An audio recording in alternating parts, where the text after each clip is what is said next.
Now we're live. Hello, rollers. Hi. Hi, Aziza. Good to see you. Good to see you too. Missed you on the coffee shop stream. Uh-huh. Me too. I miss you so much. And James says I will be right there. So he's joining shortly. We actually have seen him on the way in here.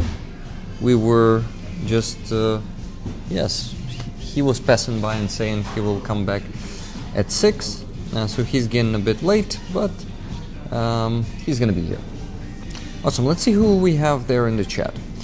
And I'm thinking. Gio Perry, hello to you. Hello, Just Jimmy. Tuna Ottoson. Martin Bissig. Big Show Down Under. Moondog. David 47. Tuna Ottoson. Tuna Ottoson for the second time. Hello. Hello, Martin UK. Silver Earth. Keith Kane. Good to see you guys. So, what? What do you think? Are you know that there are a few versions of me. There is Rick Bot. There's a Sleepy Rick. I really want to become a Rick Bot today because for now I'm a Sleepy Rick because we had a dinner with Aziza in Musafir and I ate too much and that made me want to sleep. So I am for now a Sleepy Rick, but I just got the matcha shot here. In Coffee Records. It has it should give me a lot of energy. Yeah. Because it was like concentrated green tea, guys. So a lot of caffeine, and I really hope I won't be the Sleepy Rick for the rest of the stream. So today, Aziza had a recording in a stage, like super professional production team worked around her all that time. It is very interesting. And look who we have there. Hello! Hi, James. Let me get a coffee and I'll join you. Okay, join us. Okay. So, Aziza, how was it? First of all, I was really happy that you visited it and that you were with me, and it was really great. It's really, I appreciated it so much that you find the time, and it's so great when you are not alone and we are together, and it was really, I was happy. The only thing, I missed half of it, even the biggest part. But it's okay. I really like this day, and I like this team of this project, Totalny Life. Really very kind, professional people. The sound was really good. At least now I think that it was really great because you know when it will be videos from this team, maybe it will be not so perfect, but for me it was really professional people that work with the sound first of all, because when I began to sing, it was very comfortable sound. I heard myself very good, and they were not they were very respectful, because sometimes when some professional musicians saw my keyboard or saw something that I don't have, and they can be very disrespectful, or said something disgusting words to me, like it was in Odessa. And person said that it's shameful that you have your own USB, some stuff. It's shameful, and he was speaking in Russian, so it was absolutely I remember that hell. amazing experience that you had. I was crying after this conversation. With a piece of shit who I wanted to punch in the face when you told me that story. Yeah, but this is people these people were very the opposite, right? Opposite, because they said they asked me if I have headphones, and I said that I have headphones only like with провідні, з проводом, як це сказати? Wire, because first of all I don't use this this modern very great artists use it. It's like when you heard yourself in your ear. Ear. ear, and it's much more better for the sound. And they ask, yeah, it's okay, it's really great. No, it's good that you have my old headphones. Like, it's just my shadows in myself, but I think it's also very Shadows? What do you like, mean? I mean that I'm afraid that they will thought about me, that I'm not professional, that I'm really, it's like stupid things in my head. But just because I saw it a lot of such people that really work with maybe work with big artists, and they can be very disrespectful when you are not famous, when you have no defending, you have nobody who can defend you, nobody who can protect you, and you are alone. And so they feel a lot of power, and they could be such not kind, but these people were very kind, and it was a lot of cameramen and women. Yeah, it was 4 cameras. Yeah. And 3 of them were constantly moving around. Yeah, and they made footage. different shots of one song. So, for example, It was like 4. Three. So in general, it was 3 in only one song. One song was 4 They did it was 4. It was with Як пояснити біль. It was 4 times. How to explain the pain.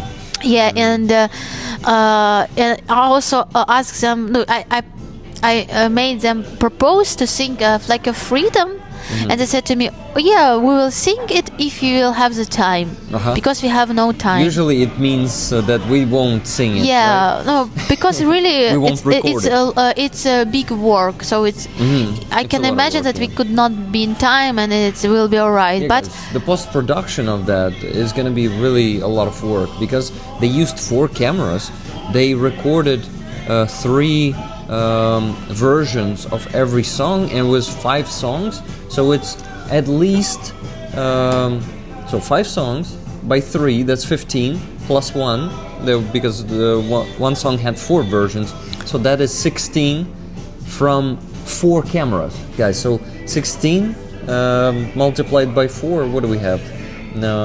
6, 24. That is 64 videos. Yeah, a lot. And they also make videos with me before the recording. So when I moved, when I do some, so I dance with my mask, and they also recorded this like before the recording. So they record all my movements, what I did on the stage, behind the stage.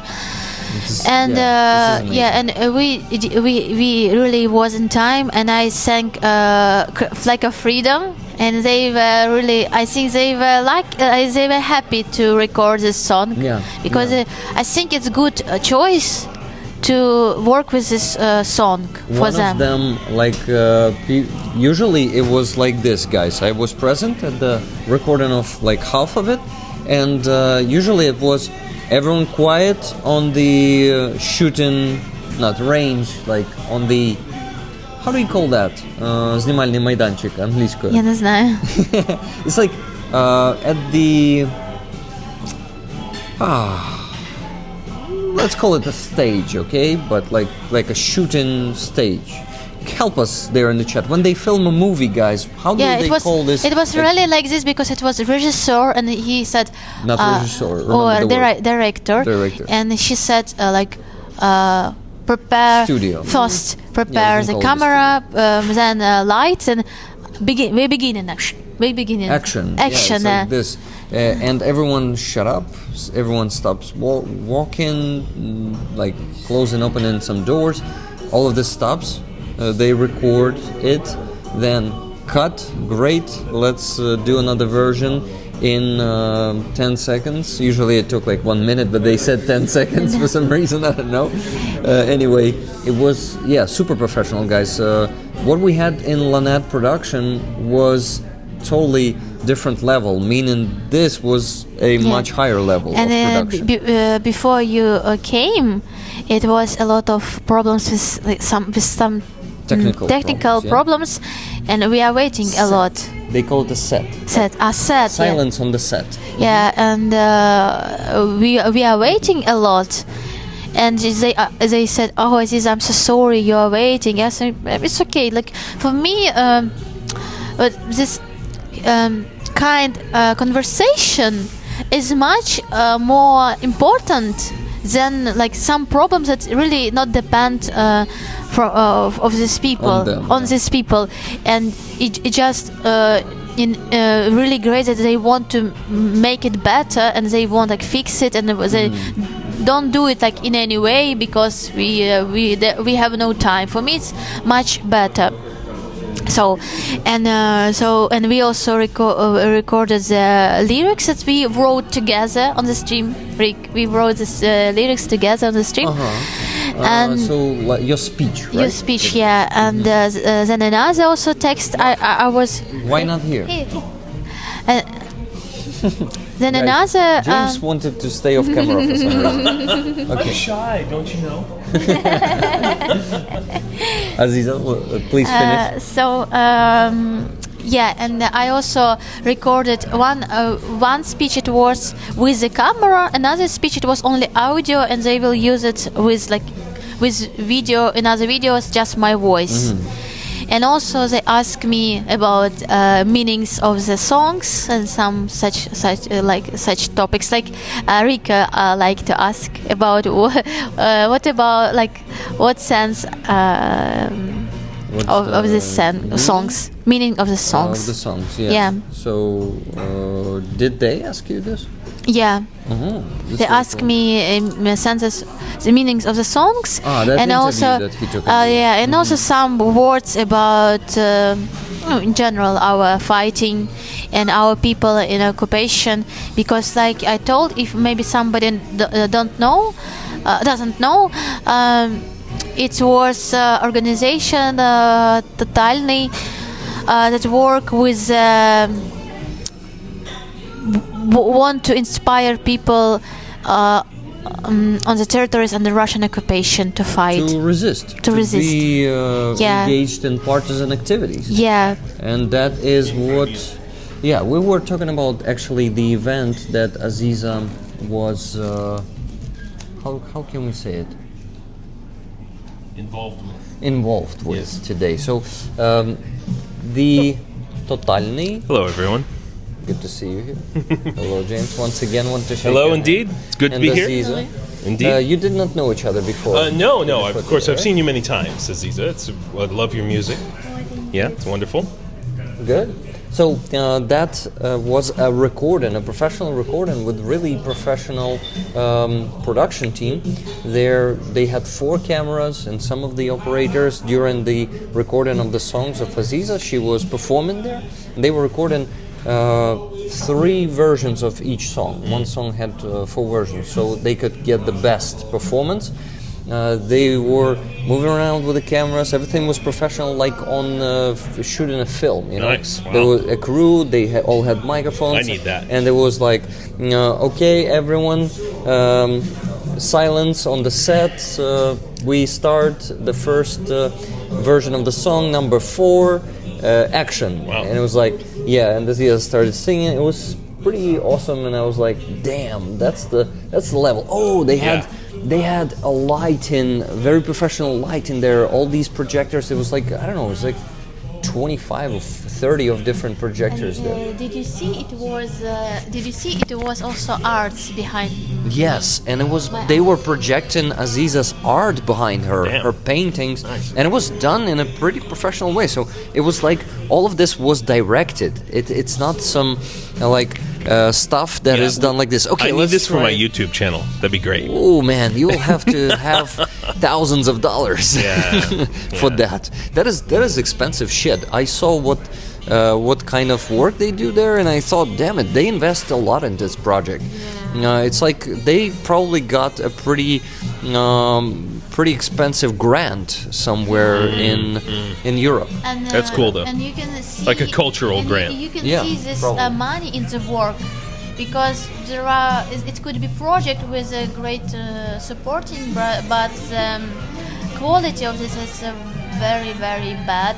But this team, I think, is very good. Yeah, So talent matters too. They work pretty good. Yeah, this is something that I definitely don't have with regards to video production. It's talent. I've learned that the hard way, for sure.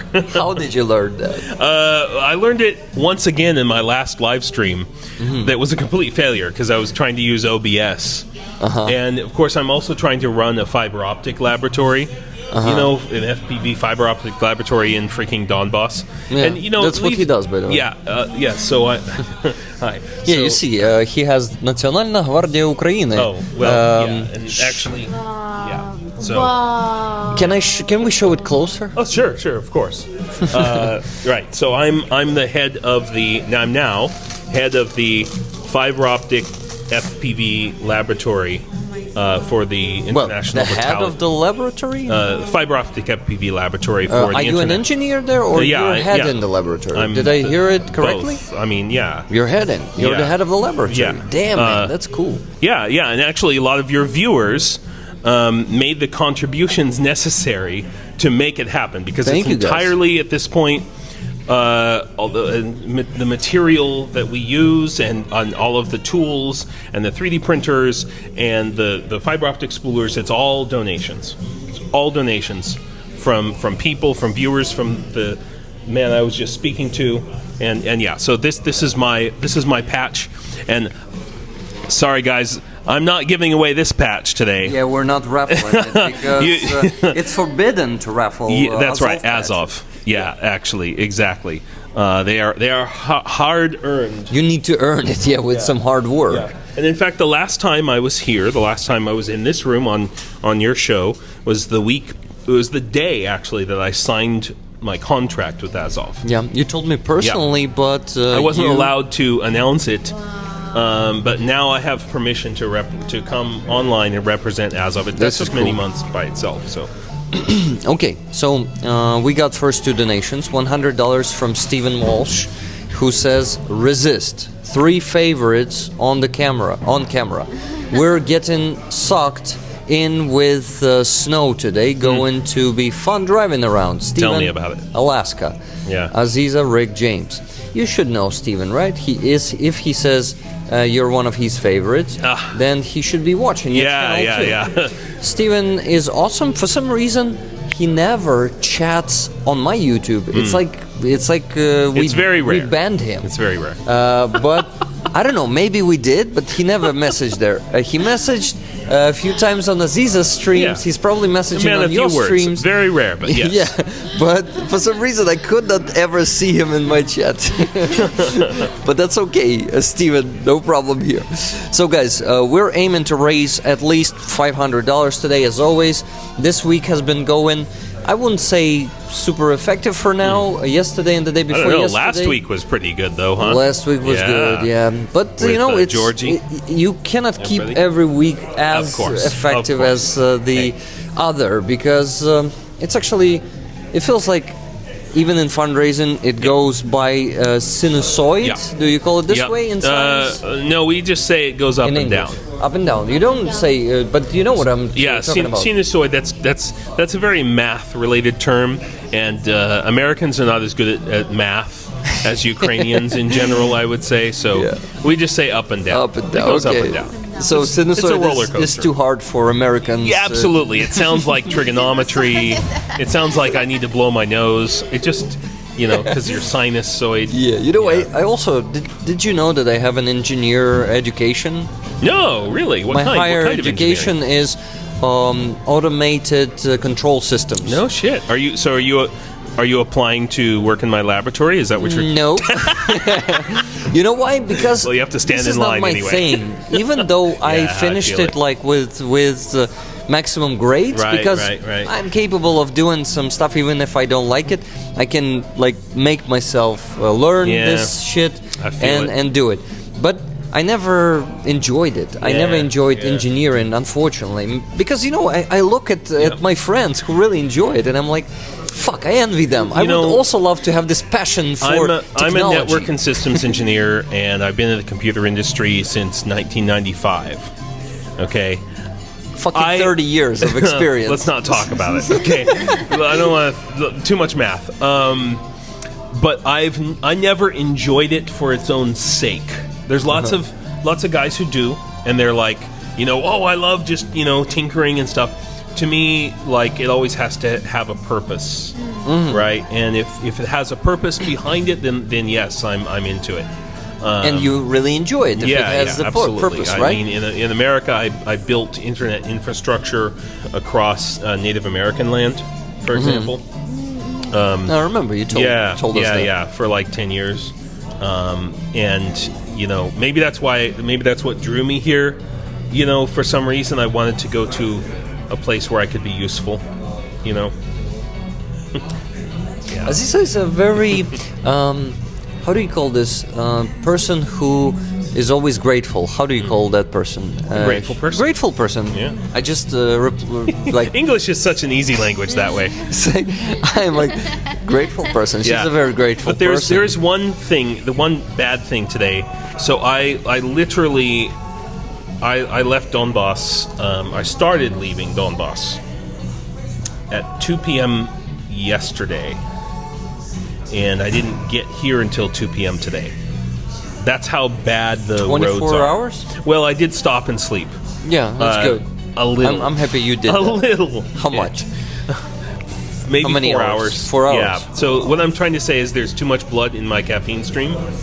And so I'm going to go and get another double cappuccino, and you guys carry on. By the way, I got myself a matcha shot. Maybe you want to get that to get energized. That sounds good. But you already sound pretty energized, to be honest. It's still a sleepy James? Matcha shot, yeah. The matcha shot for me. I'm into it. James could be probably more hyperactive, it seems. Yeah, I remember. You're very energized. Okay, we got the second donation. It's from Sharon SL, $10. Sorry I haven't been here for live streams. Life gets in the way sometimes. Anyway, I will match the next $200 that are donated. Rollers, don't let me down. Slava Ukraini. Wow. Heroям slava. Heroям slava. Thank you so much, Sharon. So guys, did you hear her? You donate more when we reach, after this donation, when we reach another 200. So right now we're on $110. When we're going to be on $310, Sharon will double it with 200. Not double 310, but 200 part of that 310. So let's reach 310 and Sharon will make it 510. Amazing, Sharon. Thank you for your offer. And rollers, please keep donating because this offer should not be wasted. We need to to let Sharon do that. They exist. Thank you very much for the $2 super chat. Imagine James returns playing a hurdy-gurdy. Hurdy-gurdy, I forgot that term. How do you translate that? Should we go and translate it? But it's not numpty-bumpty. That's different. Guys, I wanted to ask you, since I see, they exist, made this super chat, bought this super chat, I want to ask you to buy some gifted memberships or super chats because this month I'm slacking big time on reaching the average income on YouTube and I need your support. If you can provide it today, I will be very grateful. Thank you. You can get your message on a drone on Why Ukraine. You can donate. How much people need to donate? Okay, so I've set up different levels that you want to donate. Mm-hmm. So the base level is actually I think $1. Up to $2,000 if you would like. $1,000. Wow. So just to understand that these drones, especially a fiber optic drone, you're looking at a cost of between $1,000 and $2,000. Ultimately, total cost. Yeah, in that range. So depending on the amount of fiber, and understand that fiber optic cable, the raw fiber. The Russians bought up like all of it from the Chinese in the last month. So the price for 50 kilometers of raw fiber has gone from like out of 20,000 to 50,000 grivnas. Okay, so that's for American audience. That's going from dude. This 3 times, even 3.5 times. Yeah. So now the cost for a 50 kilometer raw fiber spool is can be anywhere from $750 up to $1,200. Okay, now on average we get about 3 spools out of that of that 50 kilometers, just divide it up by the length. How long is our fiber going to be? Like 15, 20 kilometers, something like that. So only for 3 drones, you gotta buy 50 kilometers. This is what I'm talking. Yeah, this is what I'm talking about. So it's so this is why. So if any of you, I just literally actually just set this up. So I would really appreciate it if you go to whyukraine.com. So it's the letter Y, the word Ukraine, all together, .com, whyukraine.com. You can check it out and let me know if it works. Yeah, it's I a good literally idea. just wrote the code for all of this and put it on the website. It's a good idea. Guys, can any of you test it right now? Yeah. Would you see it from your phone? if it Yeah, works? I could in real time, so actually. let us or know near real time. when to check, please, in the chat. Yeah, and actually, so there are 2 options. One is to send a quote to Vladimir Putin on a drone, and I've got some example quotes that you can actually check out. You know, one is like a smiley face is the cheapest one, all the way up to like the prayer of the Ukrainian nationalist, for example, which all of us in Azov are supposed to learn. Don't ask me. Just say it right now. Okay, let's begin. Україно! Oh man, so many times. Свята мати героїв. Tak. Oh my God, you know it. Yeah, I know it. Yeah. So, yeah, you have different options people can choose from, or there's another option to put your own phrase. So you could put, happy anniversary, or happy birthday, mom. Whatever you want. So there's 2 different options for that. So it's 2 different clicks you That's can cool. click. It's a really cool initiative. So guys, today you have the chance not only donate to my fundraiser, but also to James's initiative for fiber optic drones through his website, through the new functionality that he only installed today, yesterday? 2 days ago. 2 days ago. Yeah, because I thought today would be like unrealistic. You spend it on the road. Yeah, no, it's crazy. Yeah, 2 days ago. Yeah. Okay. I actually set it up like a week ago, and it didn't quite work out, and so I had to revise it. And now, by the way, Aziza, so you write your own music? Yeah, do you write your songs? So you're a poet as well, then? Yeah, Aziza, take it. Yeah, I'm creating my own music, most of all in Ukrainian, Crimean Tatar language, most of all, and some in English. And also I like some Crimean Tatar old music, or old music from different nations. But most of all, it's modern, my own lyrics, my own music. And I've heard your music, but I maybe didn't understand the lyrics. So what do you like to write about? What are your songs about in general? I like chansons. I hate chanson.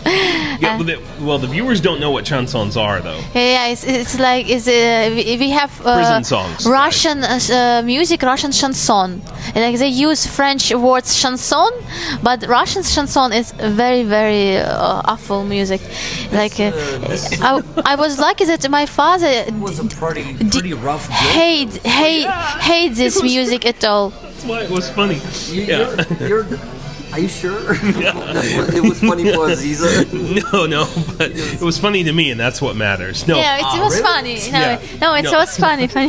But I have one of my friend that she is writing chanson, Ukrainian Really? chanson. Oh, really? Yeah, and she is she work, in prison? and she was working with Zhadan. Who? With Zhadan. Zhadan is Ukrainian poet from Kharkiv, So it's and not he is in only- Kharkiv It's not now. only the prison chanson, is there some other type of it? It's like what I mean with this chanson. Chanson, it could be song about the life, about the love, but you use this same ideas of melody, structure of the lyrics, and it sounds like chanson, like Russian chanson, just in Ukrainian language. Yeah. And there are also It's the most popular music played on marshrutkas. yeah. A marshrutka, for those of you who don't know, is a the Ukrainian minibuses, particularly the ones that carry people across from various cities and towns all over Ukraine. Besides having an amazing railway system, Ukraine also has an amazing small bus transportation system. Uncomfortable at times, but effective. Yeah. And the drivers, for some reason, love these songs. Yeah. And even I know the new generation of musicians that were born on Russian chanson, or and they Born or grown up? Grown up. Sorry. Yeah, you can use it. And then they begin to create like new Ukrainian modern music. It's like it can be like hip hop, but it really sounds like chanson, but hip hop. So what's interesting about, and I want to go back to your music specifically, but now we've got all off topic. So what's interesting about the chansons is I have read the lyrics translated into English and also the musical structure, and it's very similar to norteño music. So norteño, it's like the music of I would call it even folk or even like almost country western music or salsa of northern Mexico and southern United States of Hispanic people. Interesting. Very similar in terms of subject matter. It's always like, I'm so sad, my wife left me and my girlfriend broke up with me, and I just all of this stuff. And what about the criminal activity? Yeah, and that too, big time, and it's also interesting because in many ways that is also connected with the cartel people in like that sort of culturally connected in some way. So it's interesting the cultural parallels there. I never thought about it. It's new information for me. It's really interesting. Yeah. See, you thought it was a joke. I thought you two together will have some interesting conversations, and I did not mistake. I did not make a mistake. It's already a pretty interesting conversation. Thank you, guys. I want to quickly say that people tested it on the website. Yes. For example, Robert Janasar bought 10 kilometers of fiber from the Robert. site, no problem. Yeah. So there was also someone telling that the website works 100%. Also, hello from Northern Ireland, from Calilicious, 1462. That's amazing. One of actually my head engineer in the laboratory. So my lead engineer, so working under me, is also from Northern Ireland. Yeah. Wow. So can you check it from your side? Oh wow, 4. I got 4 people. Yeah, it's not completely in real time, but 4 individual donors. Awesome. I won't read the names out. You can read the first name if you want. Yeah, it is allowed. If it comes up. I think it's even appreciated for most people. Yeah. Not just allowed. Okay, my internet's a little slow. It's okay. But I did get the notification, so it's not quite in real time, but maybe... Oh, yeah, here we go. Yeah, Robert, Miriam, Andreas. Awesome. Thank you, guys. And Klaus. Is it Miriam S? Correct. The Swiss name, right? Yeah. Does it sound Swiss? Yeah, Miriam is from Switzerland. Very cool. Yeah. Andres is from Germany. Robert actually is from Iceland, but he lives in UK.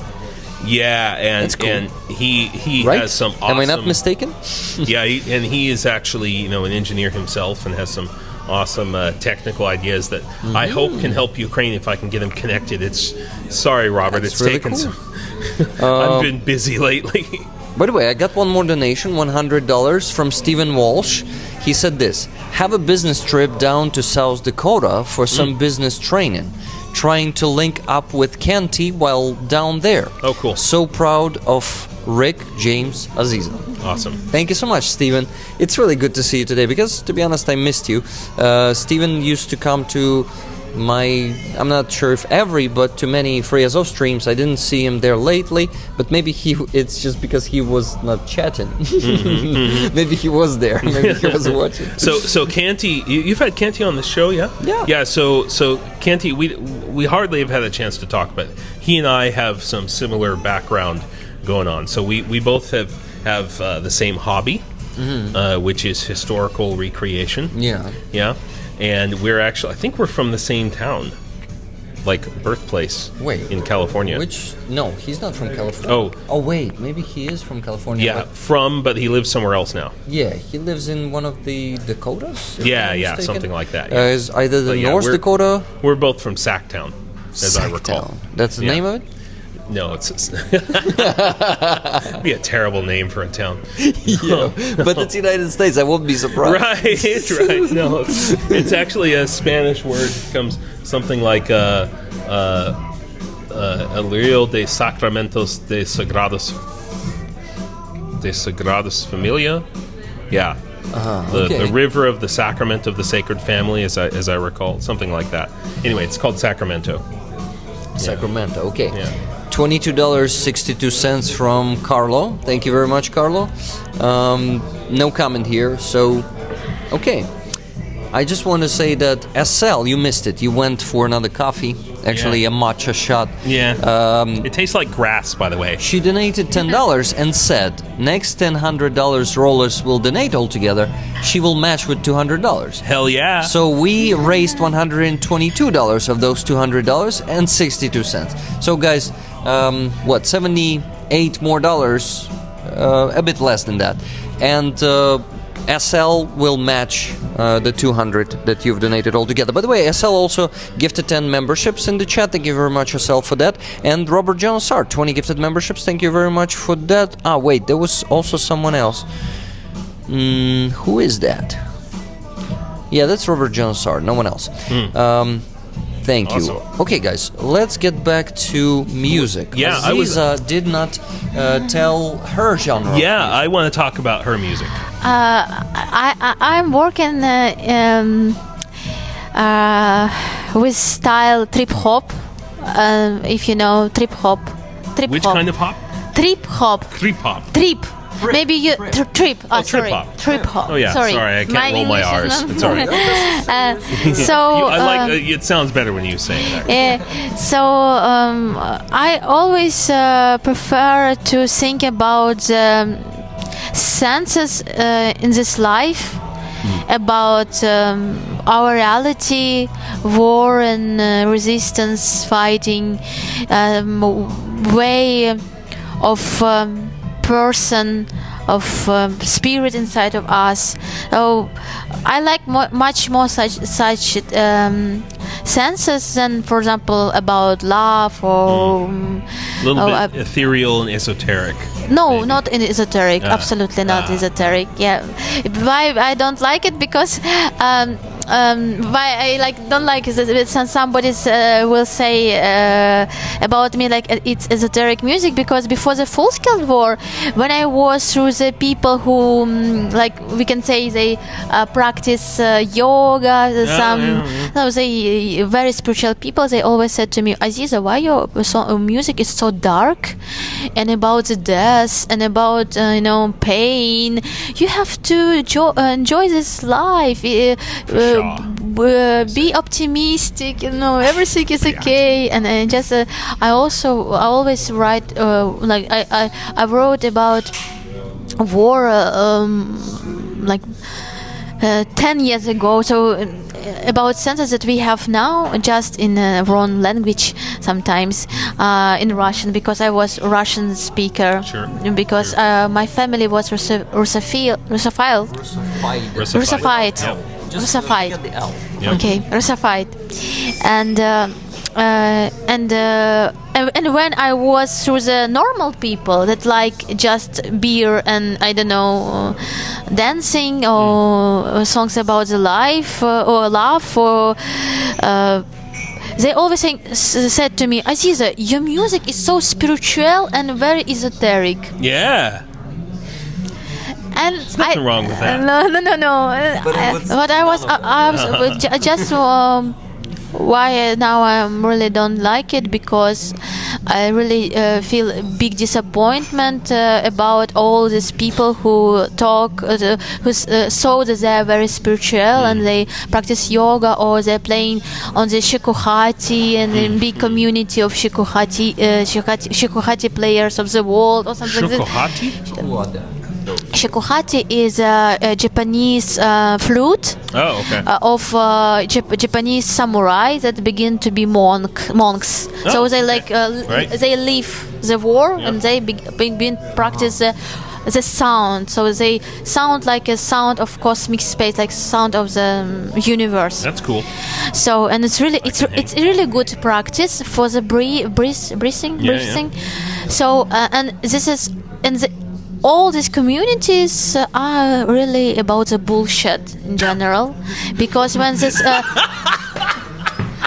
because this community of international shikuhati players are playing with Russian. Wise.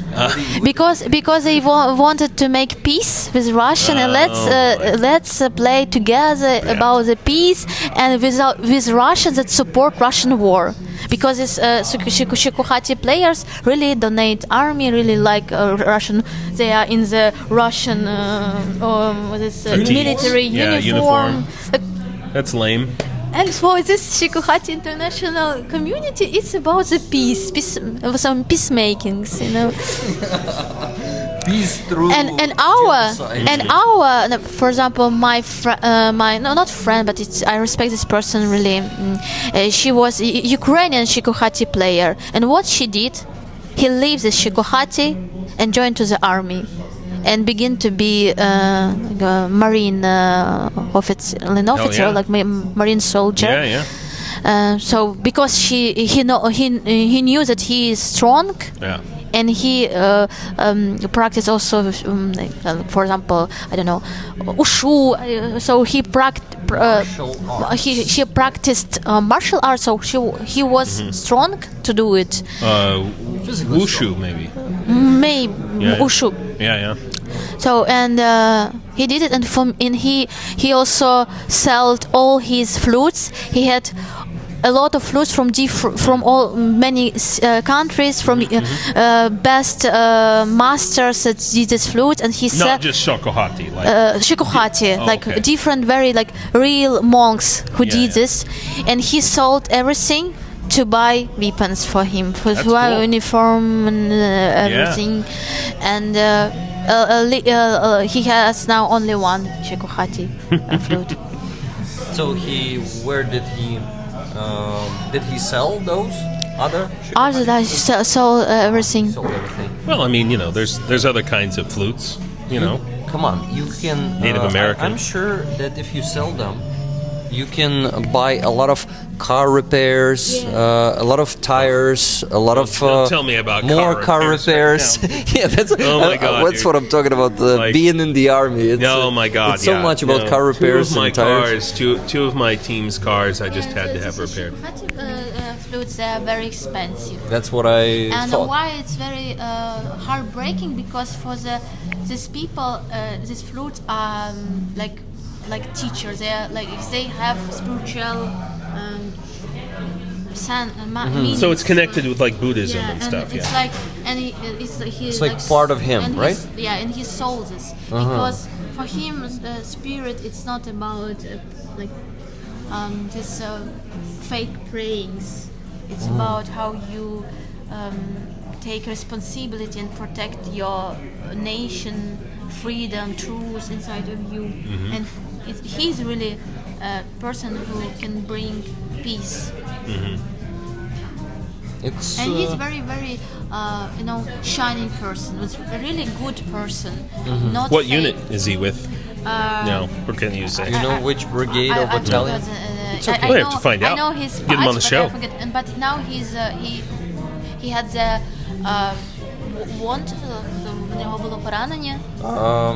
Injury. Like really, really difficult injury, and now he worked like a translator. So he worked not on the front line, but because of. Hey, we got a compliment for James. Left guy is a legend. And there's an Azov patch there. Hey. And free Azov. Hey, International Battalion Azov patch, by the way. Дуже дякую. That's Bobo Zala. Bobo Zala. You Nice. should know him. Yeah, for sure. James, there's YouTube of James. Guys, subscribe to it. Tuna posted it. Yeah, Couple please. of messages above. I kind of it's like it's Do you really have tough. time to It's really tough to post like something there? Yeah, it's really tough to like run a fiber optic laboratory and a YouTube channel. It's like you have to make a choice, and The choice is obvious. The choice is yeah, exactly. So, Well- my apologies to those who please do subscribe. I will post again. I kind of like it's like it's my channel's like love. It comes in spurts. But wait, what about just the format of shorts, like 30 seconds? Yeah, I was doing that Here for and a there. while. But I have to be real careful about OPSEC in the place where I am, and so I have to post things on like a delay, typically. By the way, do you know OPSEC, this term? Operational security.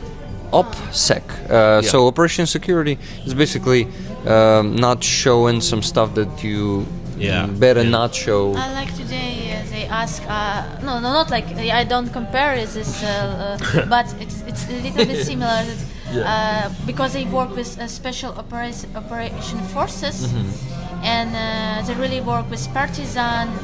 And, Sure. They ask, Perfect example. And they ask me don't Publish, don't show our faces. If you're yeah, gonna show and- some backstage, please don't show and, the later, faces. much more later, maybe in 3 days to do it, not right now. And they, So these guys care about their OPSEC. Yep. Now you know the term. Yeah. Hey, you didn't know it was going to be OPSEC. an English lesson. Operational sec security. OPSEC. Yeah. OPSEC. Operational security. Yep. Okay, James. I think there should be more comments for Oh you. yeah. Let's Sorry, see in the I chat. haven't been watching on my phone, so my apologies to those. I've of you been who- watching. Wonderful name. Hang on. Moin. Hope you are Moin. okay. Somebody's from northern Germany. Beaker. Yeah, that's Denise Freund. Nice. She's the fan of Aziza, and remember Denise. And for some reason, I understood. Okay. I need to please. Left guy is a legend, and right guy is a legend, and central princess is our queen. There you go. You don't like it. You don't really like it. Thank you so much. It's like, I saw it in your look. It's like, what? It's okay, Aziza. okay to be not modest. like It's it. okay. It's Like like, a perfect man and princess. yeah, princess is I not. wanted to be legend man and princess. Yeah, it's like we're actually talking about equality here, Yeah. James. And Colin. No, wait. That princess is a queen. So queen is more than princess, and queen could. No, it's still like this is still this. Because I think the classical monarchy system is more. It's also patriarchy system, right? Kings and queens. There you go. There you go. It's like no, let's not use that. And I'm not a legend, okay? James is. I think anyone who did not join the Ukrainian army, like in these communities, in pro-Ukrainian communities or Ukrainian communities, they don't deserve to have a title of a legend. Only those who maybe if that person was a civilian and went through Russian captivity. That person, if they really survived that and they overcome this and did not break, they could be called a legend. Of course, only also if they become famous. And I just don't probably like the word legend too much. I think modesty is important, and and humility. I myself, I've won several awards for my humility. Okay, tell us more about this. Maybe we can say legendary times. Like This is a very interesting point. Legendary times. A lot of people, maybe they want to be a legend, but they don't want to live in legendary times. Yeah. You know what I mean? It's like the old. Very difficult. Yeah, there's an old Chinese curse. May you live in interesting times. Oh, right. and when you think about it, look, for all of us, right? For and maybe even those of us watching, there are tough times coming, and the only thing I will say about it is, I feel so honored to be able to be here in Ukraine at this time. Like, I moved to Ukraine long before the war, and I didn't expect any of this to was it happen. 2019? 19. Remind yeah, us. 19. 2019, And it was just my good fortune, that I was able to be here, and I feel so honored that I'm able to be here in this time to to help Ukraine and to help what is now my home. And generations from now, right, in 20, 50, 100 years, people are going to look back on all of us living through what we just hate. We're just hating it, like, oh, it's terrible. There's no electricity and there's bombs and everything. And people are going to look back on us going, wow, I wish we could be like them. I wish we could live through that. And so that's the perspective that I carry. And I wish we could get that across to more Ukrainians who are living through this, who are feeling downtrodden and feeling like no one cares and no one wants to help them. I actually see this when I meet new people, sometimes on Free Azov. Some people who are down and who don't really see hope. I try to tell them about community, and I noticed that some of them really got inspired by that. That someone really genuinely,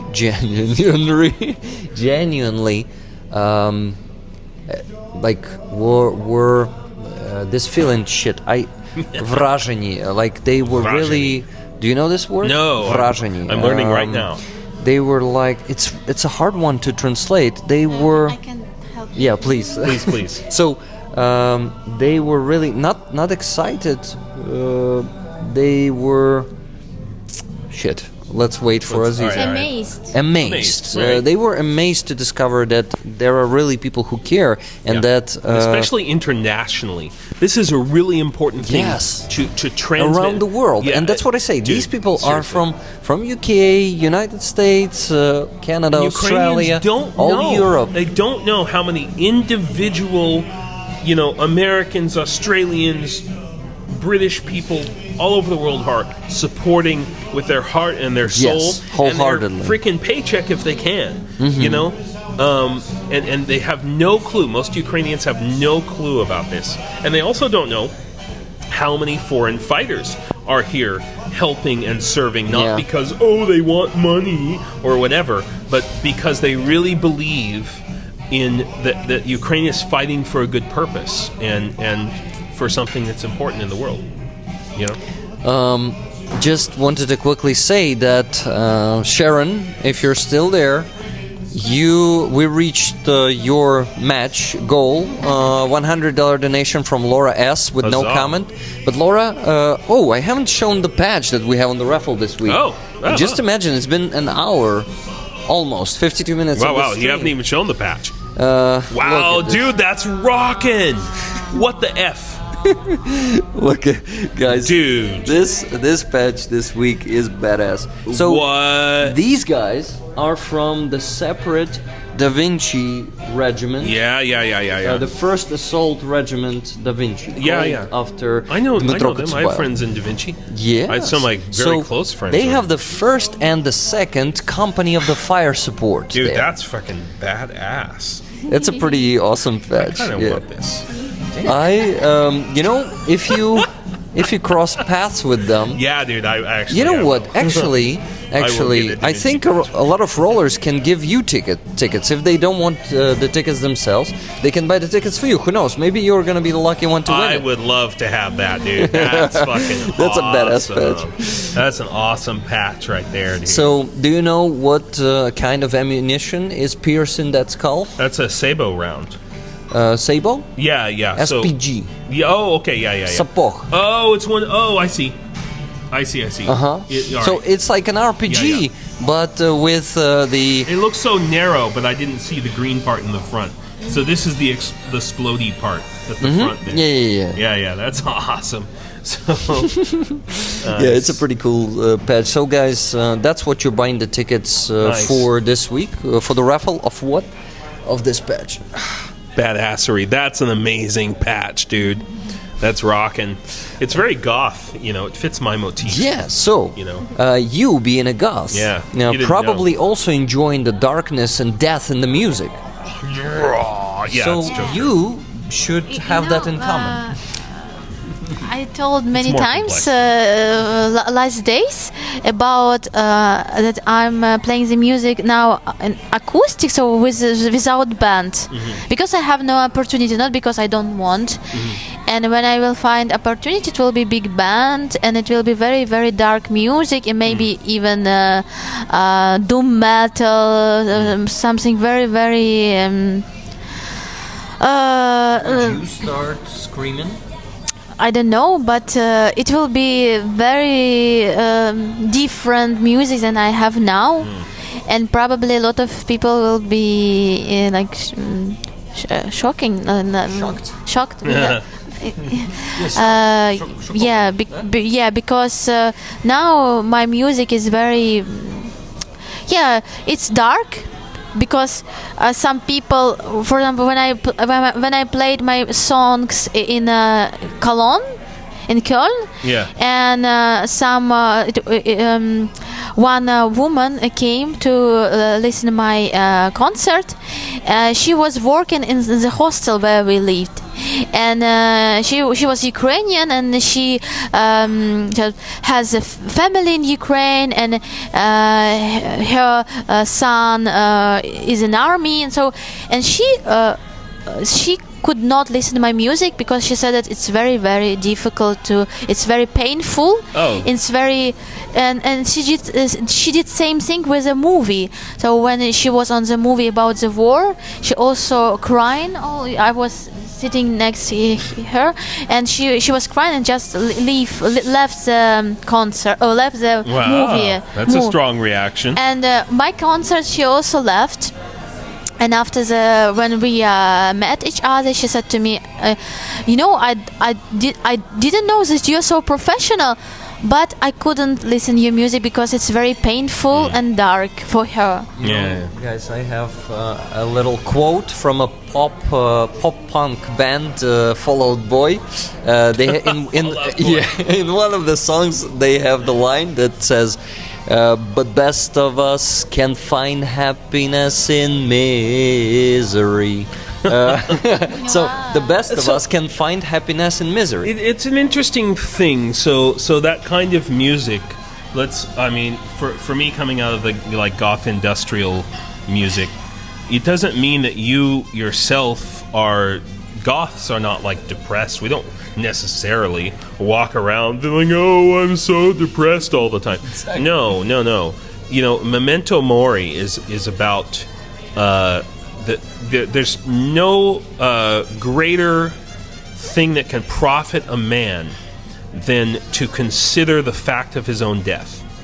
That is an exactly. Absolute It's fact. about By man you mean human. A human, male and absolutely, and it puts your life into perspective. Yeah.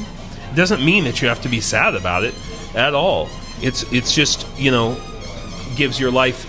Does your life have meaning? Yeah. What are you going to do with your life? Does your life have a purpose? Mm-hmm. Exactly. These are things that are extremely important, and you can experience joy through that. Mm-hmm. There's joy. It's through that darkness, through that pain. It's like the light that shines through the dark cloud is all the brighter for it, and that's how I experience everything that's going on. Exactly about this, my music, especially before the full-scale war, it was more this senses, because that is why people could not understand. And after the full-scale war, a lot of people begin to understand this music because they understood my. For example, I don't need to see a lot of dead people to understand that my life is short and next day can be last day. But for a lot of people, they need to somebody needs to see rocket in oven house to understand finally that war is here, to not pull somewhere. Their head out of the sand. And it's very crazy. It's wild. Why you was so indifferent all this time, and finally when this rocket kill your relatives, you all of a sudden now Yeah, it matters to you, oh, and it didn't yeah. matter before. Yeah, absolutely. Well, but that's, that goes back to like Maslow's hierarchy of needs, right? So most people think at the very lowest level, all they care about is their own survival and their, Food, basic stuff. They don't really consider anything that happens past their nose.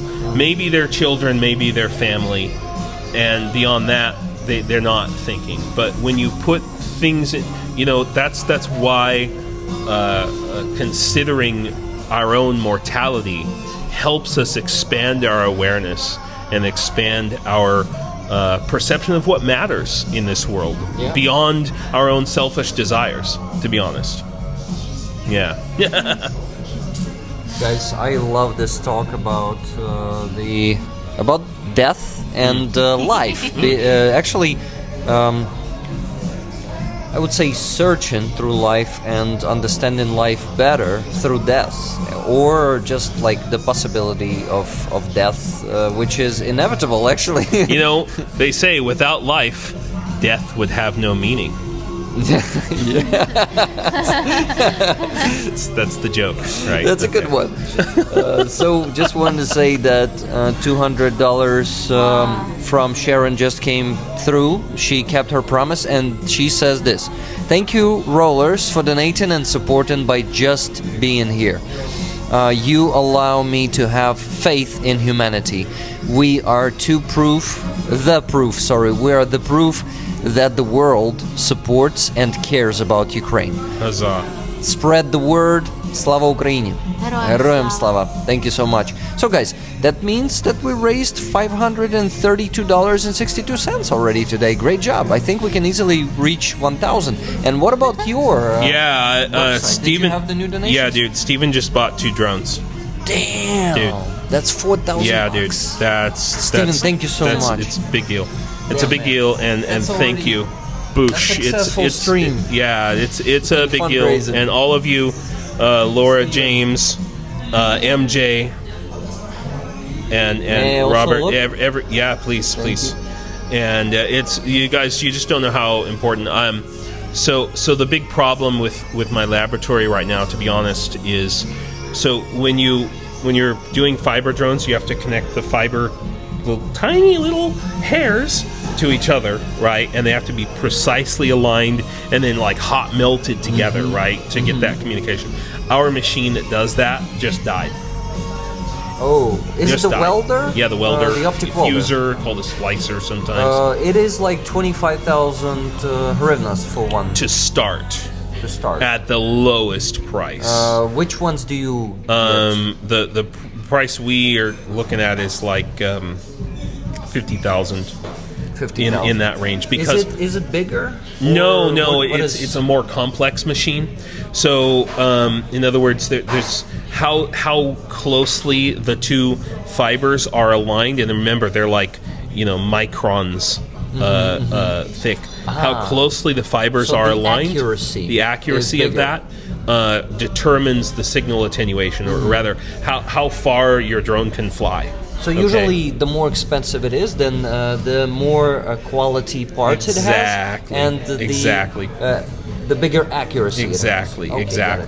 So and ours just died, and how many of them do you need? Really, we need 2. So we just got one in the mail, and I'm gonna go around town tomorrow before I leave and try to buy another one with this money. Thank you. You guys, and it will make many more drones happen, and many more Russians. I think we just need a couple of $100 to your initiative to completely cover the second machine, right? Yeah, because it is maybe like a couple of $100 short. Yeah, $1,500. Yeah. Okay. So with that in mind, I brought a couple of things that you don't have to add them to the auction or anything right now, Rick, but maybe in the future you'd like to consider. Now, I've forgotten. Tell me again, where in Ukraine are you from? Makivka, Donetsk Oblast. Yeah. So you still don't fly that far, right? Not yet. But I just wanted to. I wanted to give you this because I just came from Donetsk Oblast. Oh wow! And They only had one size. I apologize. That is gonna be like a bathrobe for me. But look, guys, there's a Donetsk Oblast sun It would fit at me, the front. but- That's cool. That's cool. That's 4XL. Oh my god. They only had one size. Sorry, but I don't think. I mean, I can put it on the wall, but might. wearing it, I will look like I don't know, a baby wearing It'll man's shrink in the shirt. wash. But I no, okay. What? Tell me. For me, it's the best style is oversized. Oversized. I know, but the problem is with oversized and big size, you really can tell the difference. Like it looks differently on you. So I mean, I really appreciate it, man. This means a lot for me, and I still don't have such a T-shirt. I knew I you don't would. want to seem ungrateful. I'm very grateful, I my knew friend. you'd Thank you appreciate so much. Oh yeah, the right way to shake hands. Actually, you're in Azov now. Why the hell we still shake it this way? Yeah, please do. Yeah. So, and we'll show it on the camera here too for everybody. So this is, showing. It says Donetsk Oblast, and I bought it in Donetsk Oblast, Yeah. and. You have the mic. You don't have the mic. Oh yeah, and it shows. So it shows the flag. That's the flag of Donetsk Oblast there, and I have that flag on the wall of my laboratory, and Have it on my backpack Yep. here. Yep. And here and in many places. yeah, yeah. Thank you. Thank you very much, Yeah. James. So, yeah, James, hey- I have an idea. This means a lot to me, but since it's a bigger size, Yeah. maybe we raffle it or auction it. Yeah, and we can do that. one of the rollers Yeah. will Could wear be. it. I would prefer for someone to wear it. Yeah, right? wouldn't it be would great? be I mean, cooler. it's such a secret thing for somebody, if you're in America, the United States, or some other country, and you're going around wearing that, and then somebody will come up to you and say, "What is that about?" And then you get to explain to them, like, "Oh, this is from a very special place." And it's something that's very rare. You cannot find that outside show it of more. Donetsk, and keep in mind that there's just a small territory of Donetsk that's not occupied by the orcs now. So there's only very few places in the world where you can get a T-shirt like this. And the signature here at the bottom says "Тут сходить сонце України." So the signature says it is where the sun of Ukraine rises. yeah, exactly. Donetsk Oblast. The Exactly. Donetsk Oblast. And damn, it's Yeah. a touching words. They have so much meaning, Yeah. Especially when it is occupied by, I don't know, the Donetsk Oblast is occupied by around 80% right now, right? Yep. Or is Yep. it 70 something? In that range, yeah. Yeah. That's what I say, and that's why we're just holding on, and I fully believe that, by the way, that we're going to retake the whole of Donetsk Oblast and the whole of Luhansk Oblast. There's no doubt about that in my mind. We're beating the Russians 25-1, guys. Like, this is the moment when we turn the tide, when we turn things around, and it's so important for your viewers to know that their contributions make a difference. I mean, really make a difference. I'm going to take your contributions back, and we're going to produce so many more drones. And actually, we can actually take existing drones that maybe get blocked by electronic warfare, and we can slap a fiber optic on there, spool, and you call it? yes, fiber optic spool on there, and use it in a place where it couldn't be used otherwise. And so it's opening up. It's more tools in the toolbox for Azov and for the International Battalion of Azov. And super important. So just another thing. I mean, I apologize for talking so much, but Aziza, so you write your songs, yeah, and do you write poems as well, or just music? So I have on my website, I don't know if you've looked at it on the whyukraine.com website, I have some quotes that people can donate, and then we print the quote and put it on the fiber optic spool of the drone, okay, and then send that to the motherfuckers. send it right into their faces. You know what I mean? And I figured out I can have up basically one page, so it's one A4 page. You know, so that's like 40 lines, 2,000 characters is the maximum. So I'd like to just make the invitation to you. If you'd like to write a poem or a song that we could put on the website to send to the enemy. Yeah, it's nice idea. It's a great idea. It's a great idea. Yeah. I just thought about it when we were sitting here. I'm happy to do it. That'd be great. It's an honor to me, Yeah. to do it. Really. It'd be very meaningful, I think. And I respect your work so much. You feel great music too. Thank you. Thank you for this offer. It's really cool. And I just wanted to say hi to Big Joe. Big Mac Joe. Big Mac. He's in the chat. Yeah, he was saying, Mac's here? "Hey, Rick." But I'm not sure if he's still there. Are you still there, Joe? Hello to you. I noticed you just did not want to interrupt James or Aziza. They were talking, then I was talking. Sorry. Also did not want to. We got a little myself. deep there, man. That's cool. I love deep streams. You know, I hate the streams where all I talk about is, guys, come on, let's reach the goal. We still need $20 more. Well, I'll tell you what. So I drank a lot of coffee there. So speaking of deep streams, I'm gonna. Here you go. I'll give you that, and I will shake a pickle. Okay. James and his sense of humor, it's not that bad, by the way. By the way, guys, we got one more donation, $10.25. Great. From, is Marek. it the names? Marek L. Marek says, Slava Ukraini from Slovakia. That's really cool. Hello to you. Heroem Slava. Also, our Czech brothers, Poland, people from a whole world support Ukraine and Ukrainians. Shame that government's not enough.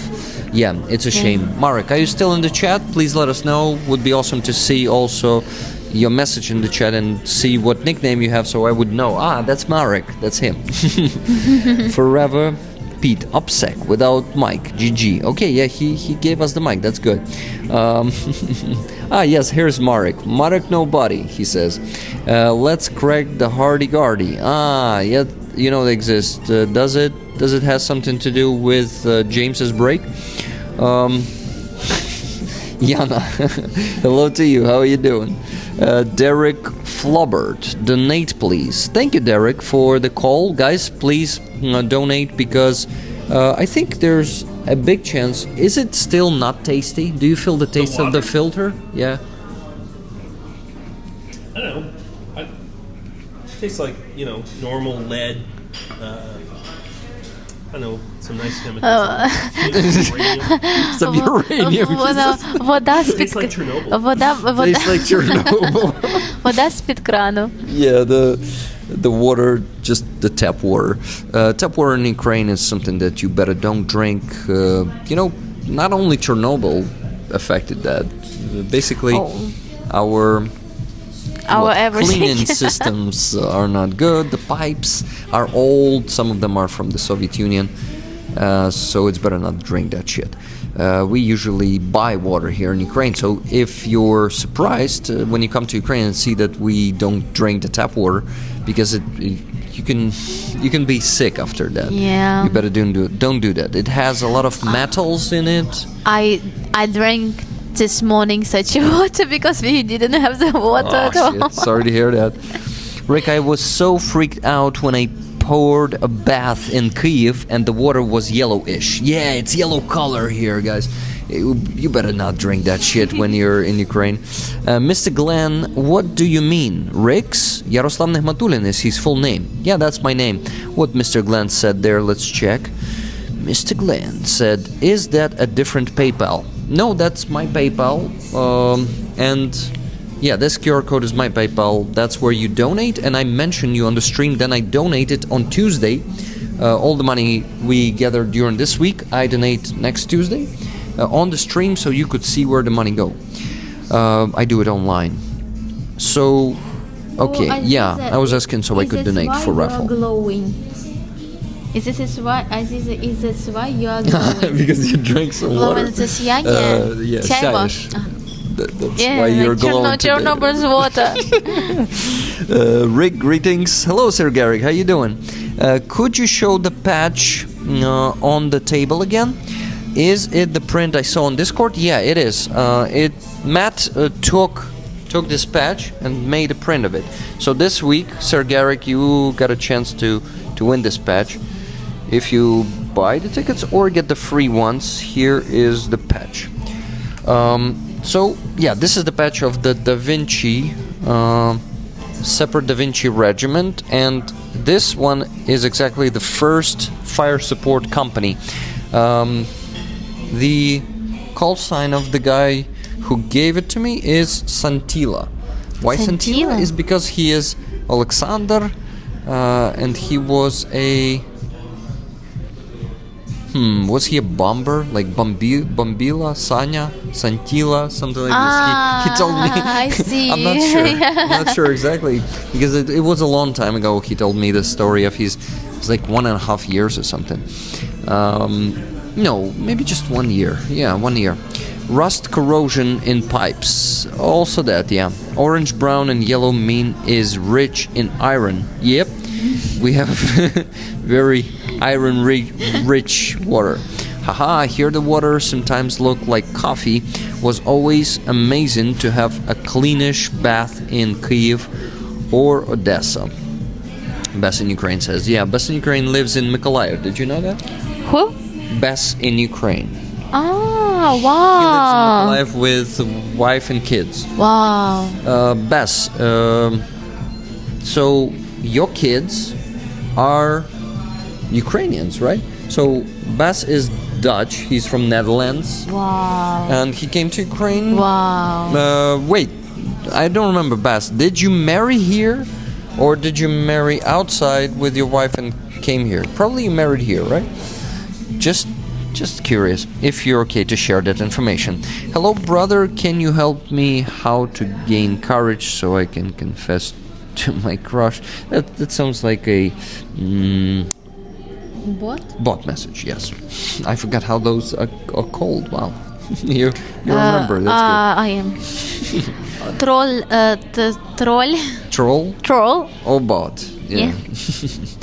Out of schedule for me, but I got the last one. Sorry, we're not talking about the crushes here and courage to confess to them. We are talking about some more existential stuff.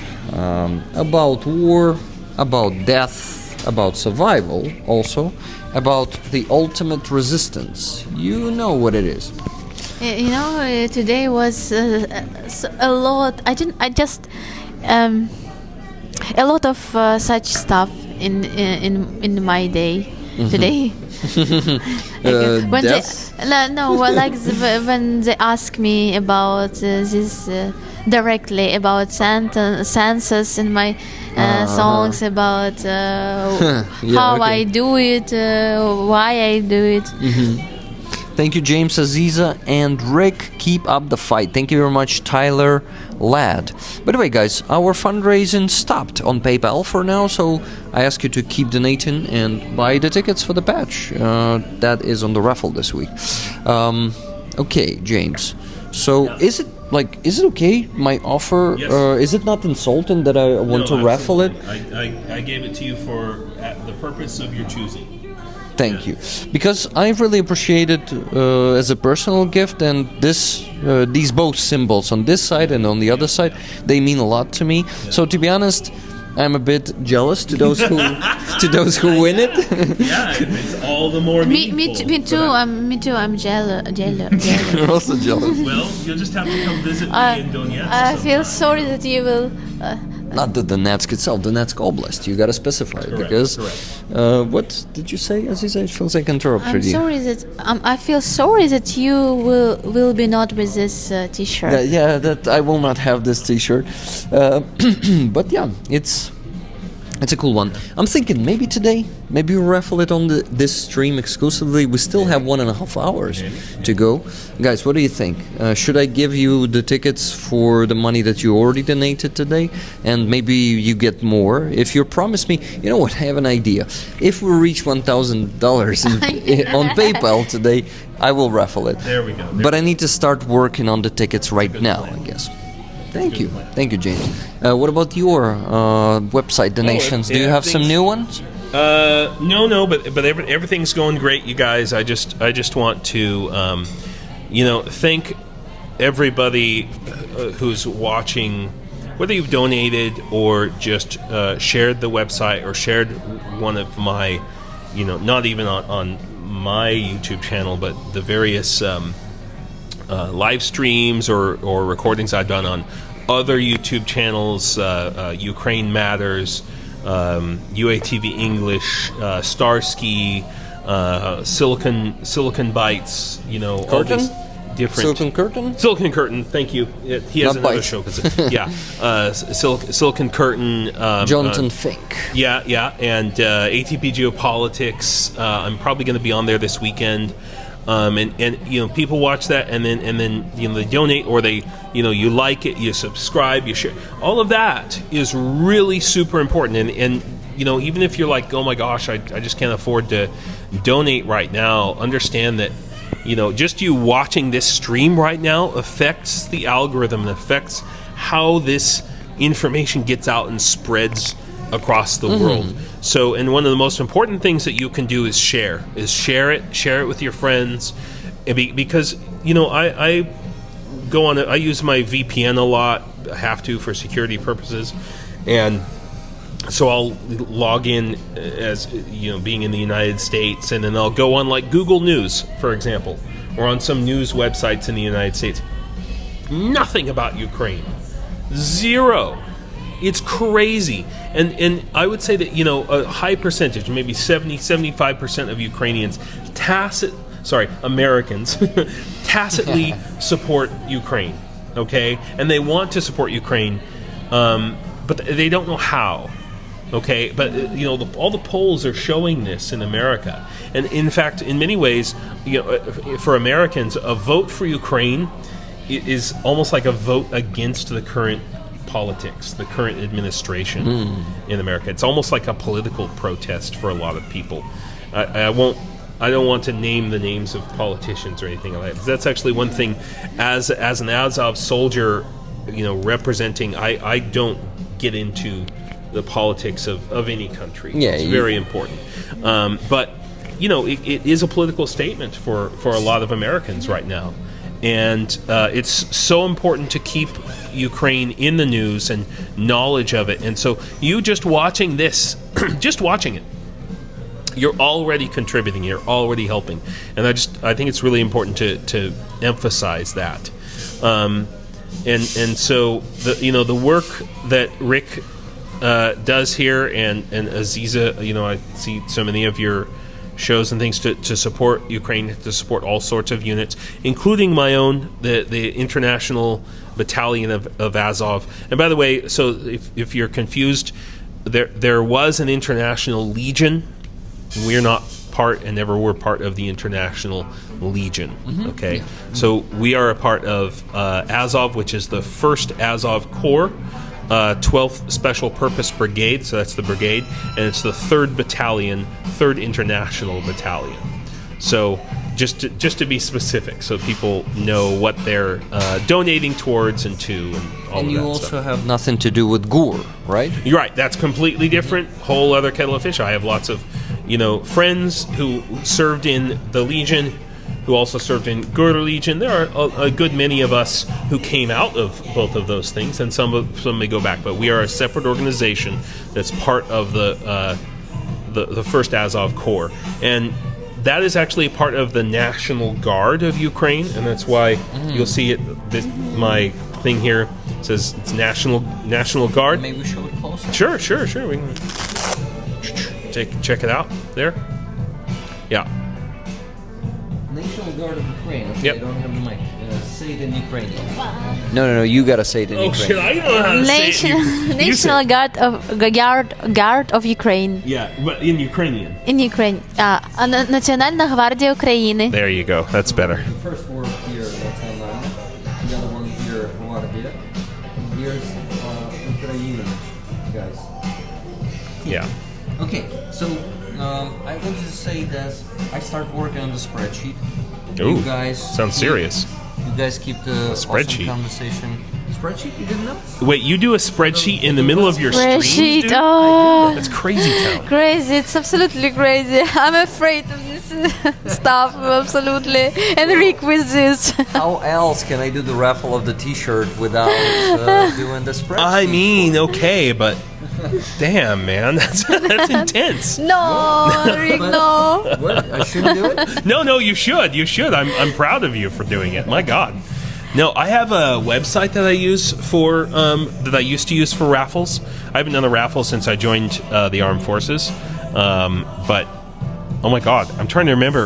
I'll have to show you. It's a really cool thing because it has like a wheel that you can spin and stuff. Like It's this? yeah. Oh yeah, that. Oh yeah, super cool. Nice. Number picker wheel. Usually, so what I do, but I need to give the tickets to everyone. So Yeah. I first need to fill that spreadsheet, and it's okay. I want to say that Steven, actually Steven has the same name on YouTube, so I think I can say his full name, but I will just say Steven. We will all understand what Steven I'm talking about. So Steven, I am giving you the tickets for your both $100 donations. So you will get the tickets for the T-shirt, and if you win it, sorry, but you have no other choice but take it. Okay, guys. So Just it'll shrink in the wash, Stephen. That's what I will say. It'll shrink in the wash. oh yeah, there's also we will see. We will ask people. Later when they win it if they want to take it. There you go. Because There you go. maybe they're like, Rick, but I have the same size as you. But I like that type of oversize, so I will be wearing it. Who Yeah, knows? yeah, yeah. It can go. We have to wait Anyway. until 1,000. 1,000. Yeah, we need to raise 1,000 to actually raffle it, but to not slack in the end of the stream with the spreadsheet, I need to start doing Exactly. it now. So let me do it. I won't be away for long. I will still keep listening to you. I saw the question from Ricardo Zettino for Aziza Iskender. When did you first start creating music? First, I started to create music when I was child. So I remember I had this diary зошит. Let's say it. Я навіть не знаю такого слова англійського зошит. Like okay, let's call it like a school. It was How do you call these school things when that you write in? Tablet. No, like the paper ones. They're not books. You write in A them. notebook. Notebook. Yes. School notebook. You had a school. So yeah, and I wanted to be like my sister. My sister was very smart, and she always was writing something in notebook about like it's a diary. It's her diary, and I was very small, like 7 years old, 8 years old, and I like begin to write. And I remember how I was going to the school, and I'm singing a lot of different songs with the lyrics, with the melody. And after this, I wrote in this diary notebook and said to audience, my diary book was like a Facebook. Like I posted as hello, my dear friends. A long time didn't write to you nothing. Nice. Yeah. And today, way a lot of people use Facebook, actually. it was just like in 19th, and then nobody knows. 19th, nobody knows. Didn't nobody didn't know about internet. And just I said today, I created the song, and like it was just lyrics, and I remember it was with melody. So I like to sing from my childhood, and when I started to create music, it was in Kharkiv. I was student of University of Art, like actress, and I was first time I was in X Factor, such project, and after this I began to create I began to be leader of Kharkiv music band. It was Собаки в космосе. That's the name of the band? Yeah, Собаки в космосе were like punk rock music band, punk rock. You were the lead and singer there? It was another project. It's just this musician began to work with me. Okay. Sarah was their friends, and she invited them to sing, to play it with me, and another great musician, Kharkiv musician and composer. He wrote for me songs like on the guitar, and we had the rehearsal work and created together with this musician the arrangement, and it was really a very creative time but I didn't create a song. And after the problem with my producer, she took from me all my songs. Took from you? Yeah, she began to be owner of the songs. Oh, that sucks. But we created the songs by the money of investors that like me, that love me, and she support me. But anyway, and she told me, Aziza, I wish you will be creator of your own songs, and you have to write your own songs. And I really, after my universe, I wanted to create great, modern, great album with old Crimean Tatar music. And before I saw That's that, Crimean Tatar music, it's very genius music, and nothing more new we can create. So everything so it's like best music that you can do. Sure. And I had this idea, and I began to do my make it in the reality. But I met a lot of misunderstanding, not understanding with my nation. So a lot of traditional musician in Crimea, and also corrupted industry. It was exactly during the Yanukovych time, And they said to me, "Why you make your music with musician from Kiev? It's not right. It's not in traditional way. You have to work with our own Crimean Tatar musician in normal, in standard, like we have to do." And I always have something new in my head, and but step by step, I begin to create my new music with my lyrics. And this first album was Mystic Rose. And when the rollers know about it, that I lived in Moscow some terrible years before the occupation of Crimea, and I began to write. So I began to write in Kharkiv, and then I continued to write. And step by step, it was for me. It began to be more important to create my own music than work with old songs. And all songs I always see in the new way. And for me, Crimean Tatar music, some of these songs are very, very modern. They have great groove with interpretation. Because what we have in our nation, what problem we have in our nation, that during the long time we didn't have the development because of Russian terror, and we lost great periods of, for example, modern music. So we lost a lot of steps for changes, and this is why it's very kind of the cultural evolution. and this is why it was a very conservative. It is That very makes sense. conservative Sure. So it's sort of static, community, held yeah. in a static place culture. And That makes sense. also because when your nation can disappear, you try to make it more conservative in traditional way, and everything that is different you see in this big danger, and you said don't do it.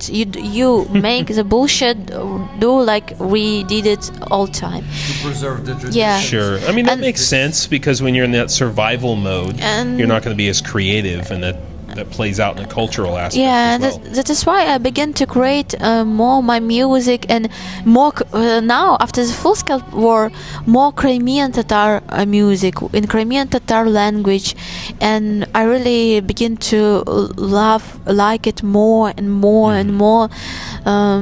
Yeah, I feel myself very good in this, and I'm happy that I still have this inspiration to do. Are you familiar with a band kind of from the 80s, 90s called Dead Can Dance? Yeah. Yeah. Your music reminds me of them in a lot of ways, in the sense of taking the traditional and moving it into a new Yeah, that can dance. It's new really, genre, really expanding new things with it, powerful. Of course, we are different, but that can dance. And a lot of I really hate the music bands that they said we played rock music, metal, very strong, and like the structure, like form is very like metal, but the composition is really pop. They have pop melody. It's not it's not dark music. It's not the difficult, strong, hard music. Well, that's like a lot of 90s new metal, like Fall Out Boy. And That would be a perfect for example. It's not a new metal. for me, Well, Pop punk. I don't know. 90s. even Korn, for example, Korn, sure. Korn very very powerful, but still it's very pop music Yeah, with it's a pop sensibility, for sure. composition. They know what they're doing. But for example, Dead Can Dance for me, it's a rock. Yeah. It's Especially early stuff. it's really it's If you viewers are not familiar with Dead Can Dance, I highly recommend checking them out. It goes all the way back. Oh, dude. Yet. Yeah, you got to groove on it, man. Which song should I start with? Oh man, I don't know. Host of Seraphim, maybe. yeah. Also, I like Surfing the first is that offered by YouTube. Yeah, I don't know if it's is you. When you listen to it, you'll be like, "How is Aziza calling this rock music?" Yeah, you will know? not understand us. But it just The Enigma of the Absolute maybe would be a good one, or also her project Lisa Gerard also sure. very powerful. Sure. Late project, late maybe music. the ubiquitous Mr. Lovegroove would be a good one. Off of Mr. Lovegroove? yeah, just Mr. Yep, Lovegrove. Yeah, there you go. Lovegrove. That's actually there. If they had a song that was poppy, that would be the poppiest song. Should I listen to a remastered version? Sure. I thought I'd found. Let's go, guys. Just 6 reason to minutes live. and Just like I'm before, joking. I'm not gonna when listen I to was it, a child. unfortunately. Spreadsheet. Yes. Oh, okay, let's just. They will Oh, yeah. maybe copyright us. They will copyright us anyway. They're gonna copyright everything. What are you gonna do? Oh, do you know this one?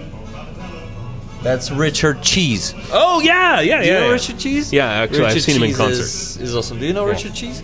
Yeah. He's making covers of the popular new metal, and But covering it with a big band swing sound. Yeah. he is doing it like everybody loves jazz Dick Cheese. version. So, Jason, Yeah. Richard, Depeche Reach Out, Mode. Touch Faith. He was also sang that one. So Richard Cheese is pretty groovy, if I can say so. Is he? In a very nerdy sort of ironic way. But Nerdy, yes. ironic. Yeah, way. yeah. Exactly.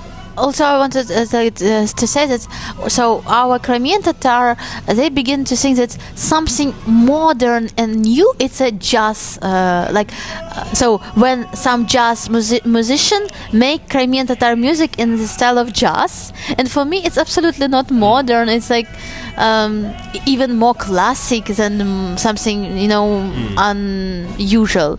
But for a lot of Crimean Tatar, it's like high level of modern Jazz. jazz. Like for example, Crimean Tatar all song in jazz, like in style. And but for me, it's very very classic, and the structure is same. So they don't don't make reflection. Як це обдумання музики? Це слово забула. Reflexia. Reflect. Don't reflect. Don't add something new from you. So like composer. Like when you put jazz into it, you're integrating very much a postmodern sensibility. And first of all, the keys are going to be changed. I mean, Crimean and I would say Ukrainian music in general is usually set to certain specific keys, and you can understand how a person might want to play jazz because they might feel they have more freedom to expand out into different keys, different rhythms, and these sorts of things. Where but then it's jazz. Yourself? It's not Crimean. Am I a musician? Yeah. Do you play some instruments? Because I am not a musician. Yeah, I was trained in music, but I'm not a musician anymore. I've been told I have perfect pitch, but that just means that when other people sing badly, it hurts my ears. Oh, that's it. pitch, it's a sluch. I didn't know. My father had this absolutely, and he played in when he was teenager. So he had the rock music band, but after the army, that in Soviet they had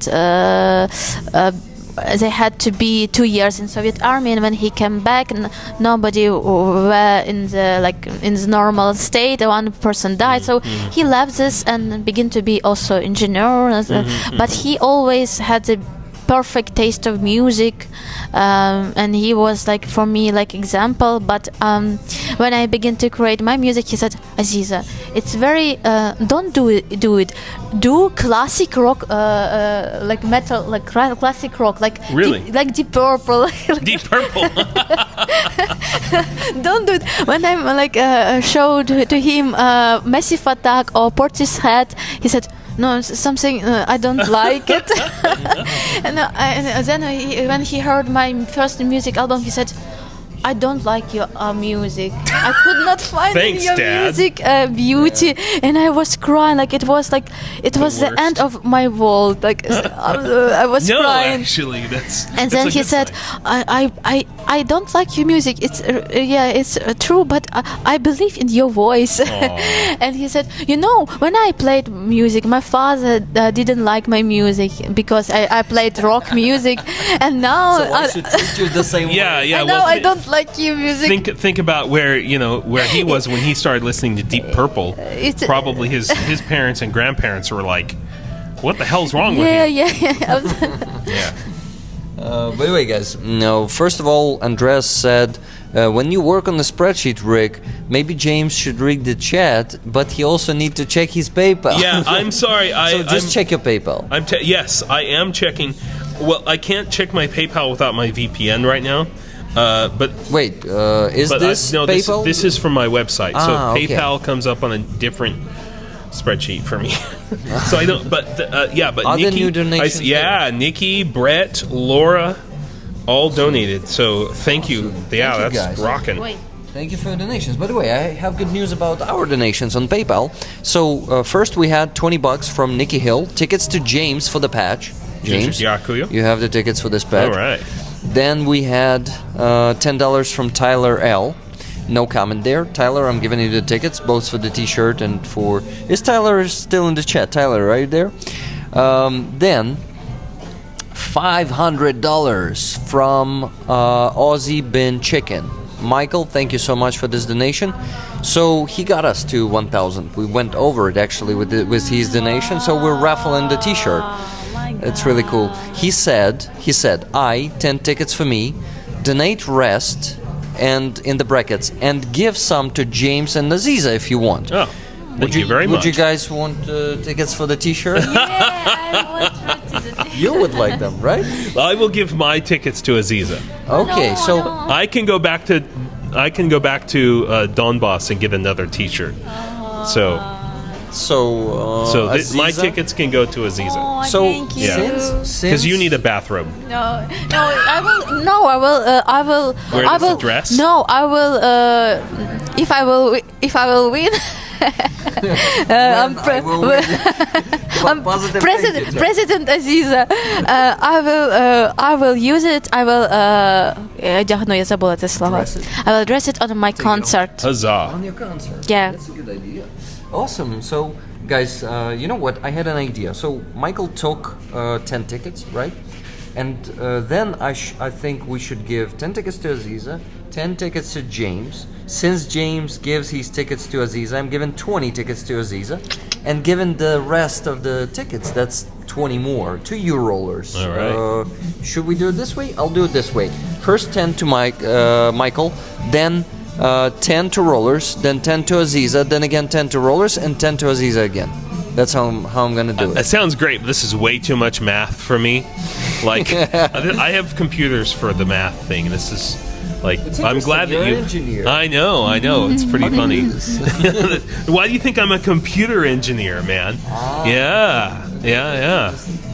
So rollers, here's the plan. But these are not all the donations. Then $20.26 from Glenn J.H. Glory to the Ukrainian heroes. Huzzah. Very few have the light. Oh shit, I accidentally pressed it, so actually I see the full. You know, PayPal have this problem. Yeah, I didn't know it you usually could do that. hides the long part of the long comment. So this one says, glory to the Ukrainian heroes. Very few have the light and determination of the Ukrainian spirit. Much love from Australia. Victory to Ukraine. Thank you so much, Glenn, for this donation. Interesting. It shows only two, like first and the last name, but there was 3 names there in the notification. Oh, that's interesting. Very interesting that it's different. Yeah. Now it disappeared from here, so I cannot really tell.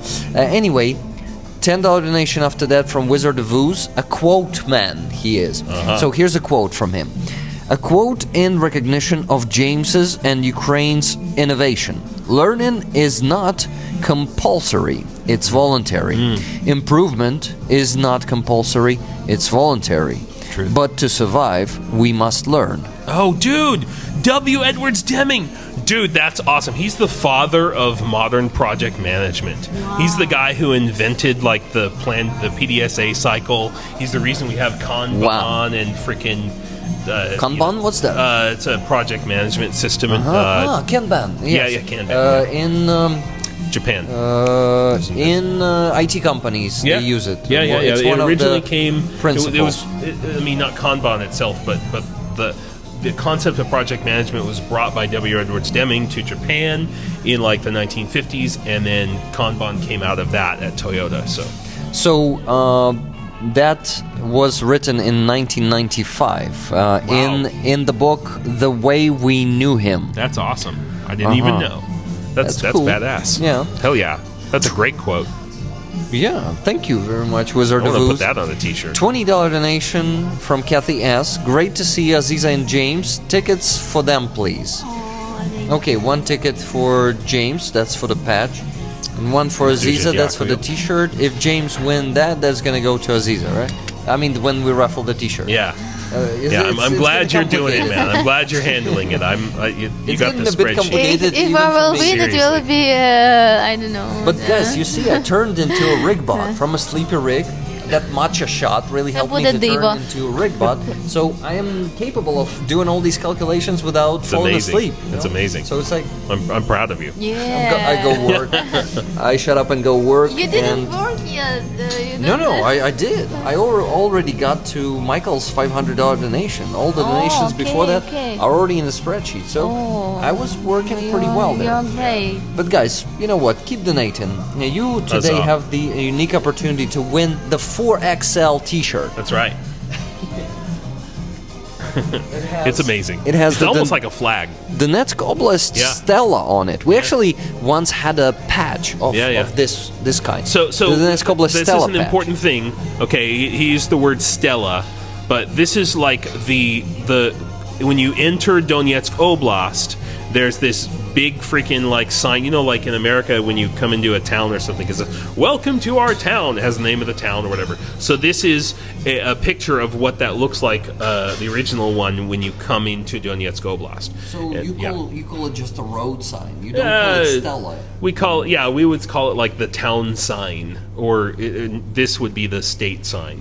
Yeah, but Yeah. we're talking about this. And Stella is a very specific thing.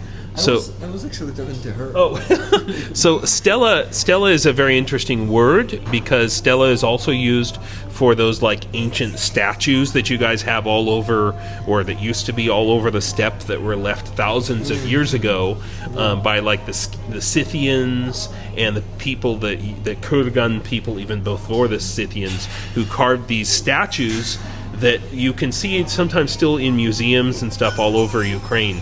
But it's so interesting that you still use that word today for, you know, these things, these stelas, like here in Ukraine, it's not just a sign on a pole. It's like a whole freaking concrete, really like a sculpture.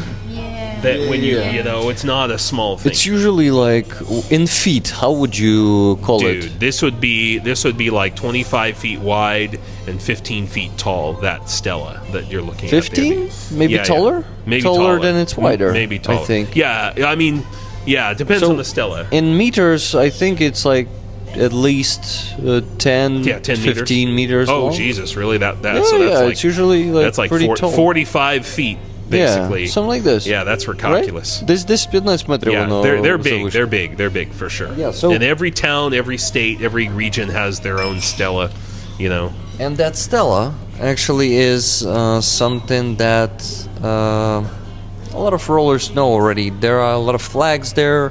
There are Yeah. When you go walls of into patches. like I have a picture. I don't ever share it, but I have a picture of me standing outside the different oblasts that I've been to in front of the flags, and all of the units who are in or have been in that, the brigades and battalions and all these other units, you will have their flags all around the stela now. That's a big thing for sure.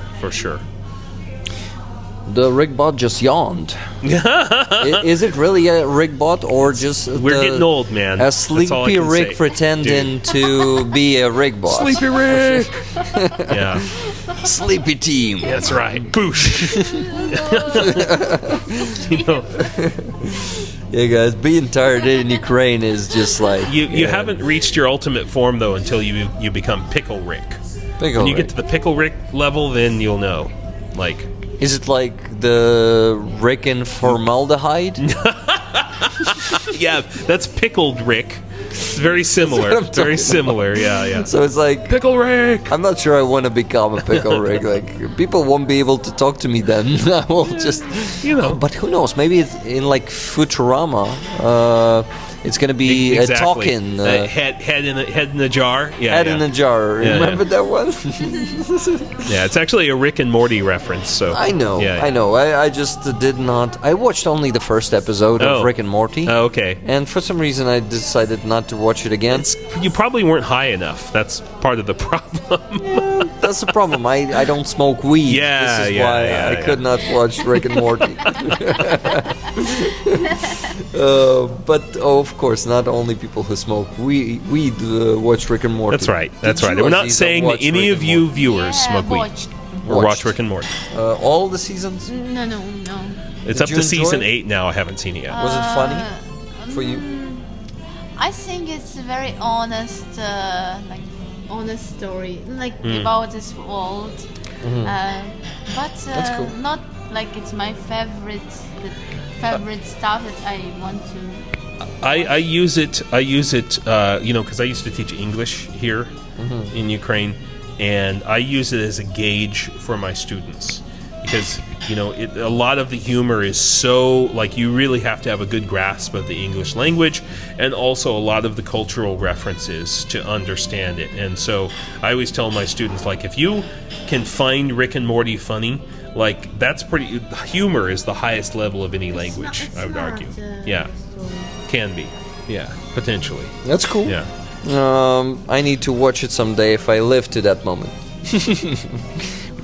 Well, the war is not going to end, no matter what Donald Trump tells you guys. At least this year. Yeah, for sure. Not that easily. For sure. I mean, this, of course, it may last forever, but I doubt that. No. Russia will fall apart before that, definitely. You know, the thing that I've been told many Ukrainians will say is for this war to end, the Russian refrigerator must defeat the Russian television. Yeah. You know, that's something that a lot. That's what we usually. Yeah, and a lot of Americans don't understand that reference. You know, how would you explain that if you had to break that joke down? Like, I mean, right? Like maybe you would say that the Russian pantry must defeat the Russian television. In other words, the propaganda that they see on TV versus the reality of their lives, and again that. You know, the whole point of Russian culture and, you know, that constriction of freedoms that we also see happening in American culture right now.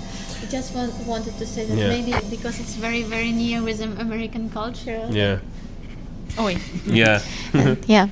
Yeah, continue. Yeah, it is. Especially a lot of things are happening in American culture right now are reducing people down to like survival mode, depoliticizing people, you know. Or it has been. I would say now it's kind of people are reacting in reverse to that.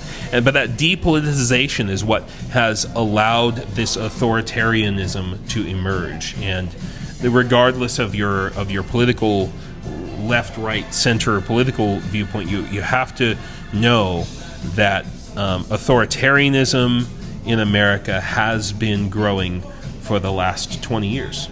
You know. I mean, really since 9/11, I would argue. Some people would say before that, but really since 9/11, you know. And there's a great joke from Rick and Morty, which is, what's the difference between 9/11 and a cow? You can't milk a cow for 20 years.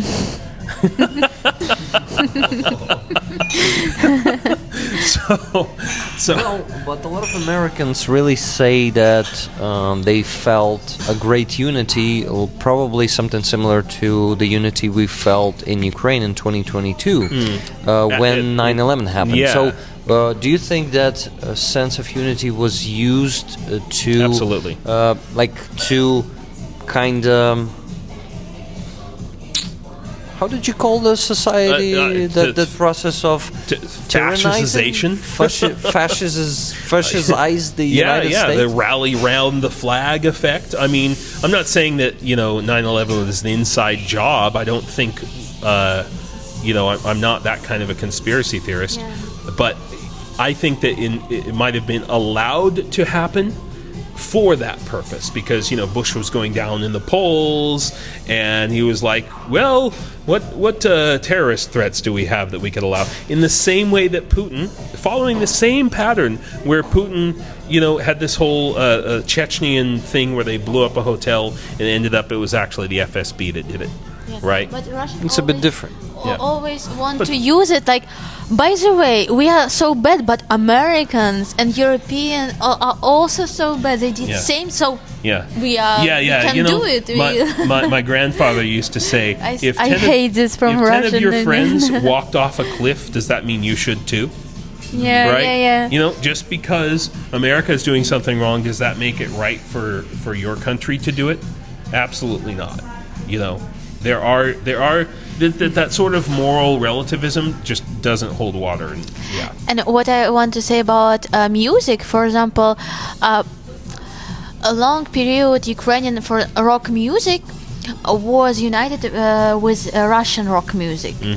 And because colonization, and because all resources were in Moscow, and a lot of Ukrainian music band tried to be join to this community. And a lot of Ukrainian rock musicians, they respect Bega. It's Boris Grebenshchikov, that was like a musician from the Soviet time, so he was very young, and now he is old, and he his name was what? Bega, Boris Grebenshchikov. like Boris Yeltsin, but Grebenshikov instead. And he like taught a lot of young musician, and was what his ideas were. He said that, you know, politician questions are very dirty. Don't think about it. Don't join in this. Like, it's not good. It doesn't. And in any case, it's all system, and we are out of the system. And in general, a lot of, for example. I think so as soon as you say you're out of the system, you give up your rights, you give up your freedoms. Yeah, you know? And some of American musician, for example, System of a Down. Yeah. It just, they are against the system, against this fake news, fake, and like Trump is against the fake news. But in some moment, it's begin to be. I think it's begin to be more performing than real thoughts. Because in general, when you are when you're in business, such business, you are in system. You earn a lot of millions of dollars from this system, from this great economy, from this great opportunity, to release your music. And you are in system, but you are singing system like you are like again. Fuck the system, yeah. And that is why it can be a very logical understanding why this. Music bands support Russia or say nothing, because also they saw that we are against our system, and Russians are so good because they are against this Western world. They want to destroy this Western world. So Russians are good. Let's Russian will be great and destroy this United States that are not so perfect and. Empire, and we will be citizen of of Russia. We will come, and they came to the Moscow, saw this bullshit, like. No, it's not. It's not about the System of a Down. It's just in general. But System of a Down really, they are not. They support. Like I remember how this leader, he's Armenian, and he support. Of course, he support Armenia in this conflicts with Azerbaijan. Where Armenia invaded Azerbaijan, they supported Armenia. And also in that time, they also didn't support Ukraine from the good side of this history, and it's really it's really interesting. You know, there's a phenomenon that Malcolm X coined this term, internalized colonialism. Yeah, internalized colonialism. Yeah, so you know what an internal colony is, right? So an internal colony is when you have a colony that's inside of an empire and doesn't have access to the outside world. Internalized colonialism is when the empire lives inside you and you colonize yourself. So you don't need Vladimir Putin, you don't need Joseph Stalin, and this is a thing. And frankly, living and working for 10 years with Native American people in the United States who have suffered mass genocide at the hands of Europeans, quite frankly, and America is an empire. There's no doubt about that. But the Native people, not all of them, but a lot of them, have internalized their experience. They still have the trauma, and it's generational trauma that they don't even know where it came from. But they very much internalize that colonialism inside their self, and they actually. So a lot of them reject their own culture, right? They take the wider culture onto themselves, and. I can understand it's perfect because we are also like indigenous people of Ukraine, and I feel inside of me same problems because through all the genocide, deportation, when this Russian nation said about us that we are guilty, and we are not good, and you can still find some thoughts about that you are not enough good Right. to be on the same level of like with Ukrainian. This is a primary thing that I find with so many Ukrainians, and why they have so much difficulty comprehending why someone like me from California, you know, who worked at freaking NASA, would want to come to Ukraine. Because they say, literally, Ukrainians will say to me, why Ukraine? Why would you ever come here? You know, because they want to go to California, right? and I'm like, dude, it ain't that great, man. The grass is always greener on the other side, you know? And, I mean, I love it here. There's never been a day where I haven't enjoyed living in Ukraine. It's the best part of my life, for sure, absolutely. Yeah. And so that whole thing that Ukrainians have internalized, where they go, oh, Ukraine is a poor country, it's a corrupt country, we'll never be anything, we'll never get anywhere. And I'm like, dude, America has corruption. Other countries have corruption. America has lots of poor people. There's lots of poverty. You know, it's not as bad as you think it is here. And there's such a promise, such a potential here for growth and for creation and for creativity.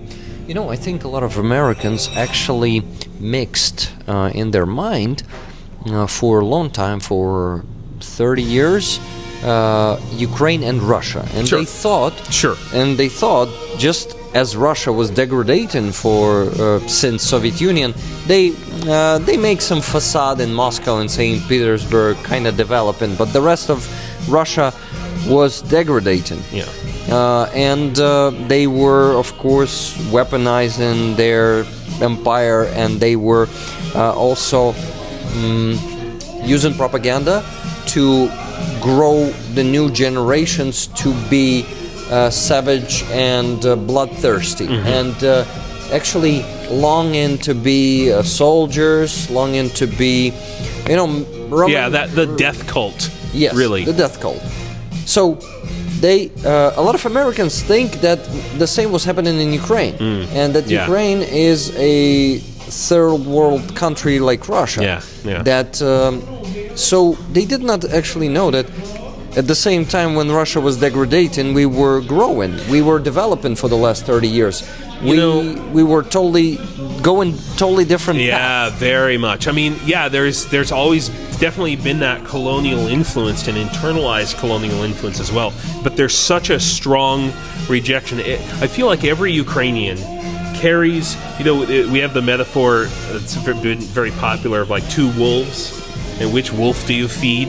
You know, the good wolf or the bad wolf? In yourself? I feel like every Ukrainian carries these two countries in their soul. They carry this colonization. They carry a little Joseph Stalin inside their head saying, you're never gonna be anything, nobody wants to help you, your country is shit, nobody wants to move there. No one needs us. Yeah. Every Ukrainian carries that in their heart and in the back of their mind, and at the same time they carry a Cossack who's like, we're gonna be free, you know, and they're always fighting with each other, you know, and that I can see it in every Ukrainian And also this idea, it was, I think, Hrushevsky in Sahaidachny, when Hrushevsky said, in the beginning of the 20th century, we need to be friends with Russian, good Russian. And that time it was white Russian, not red but white. And what year was that? Beginning of 20th centuries, when like 1916, something. when they tried to build independent Ukraine, and another part of Ukraine said no.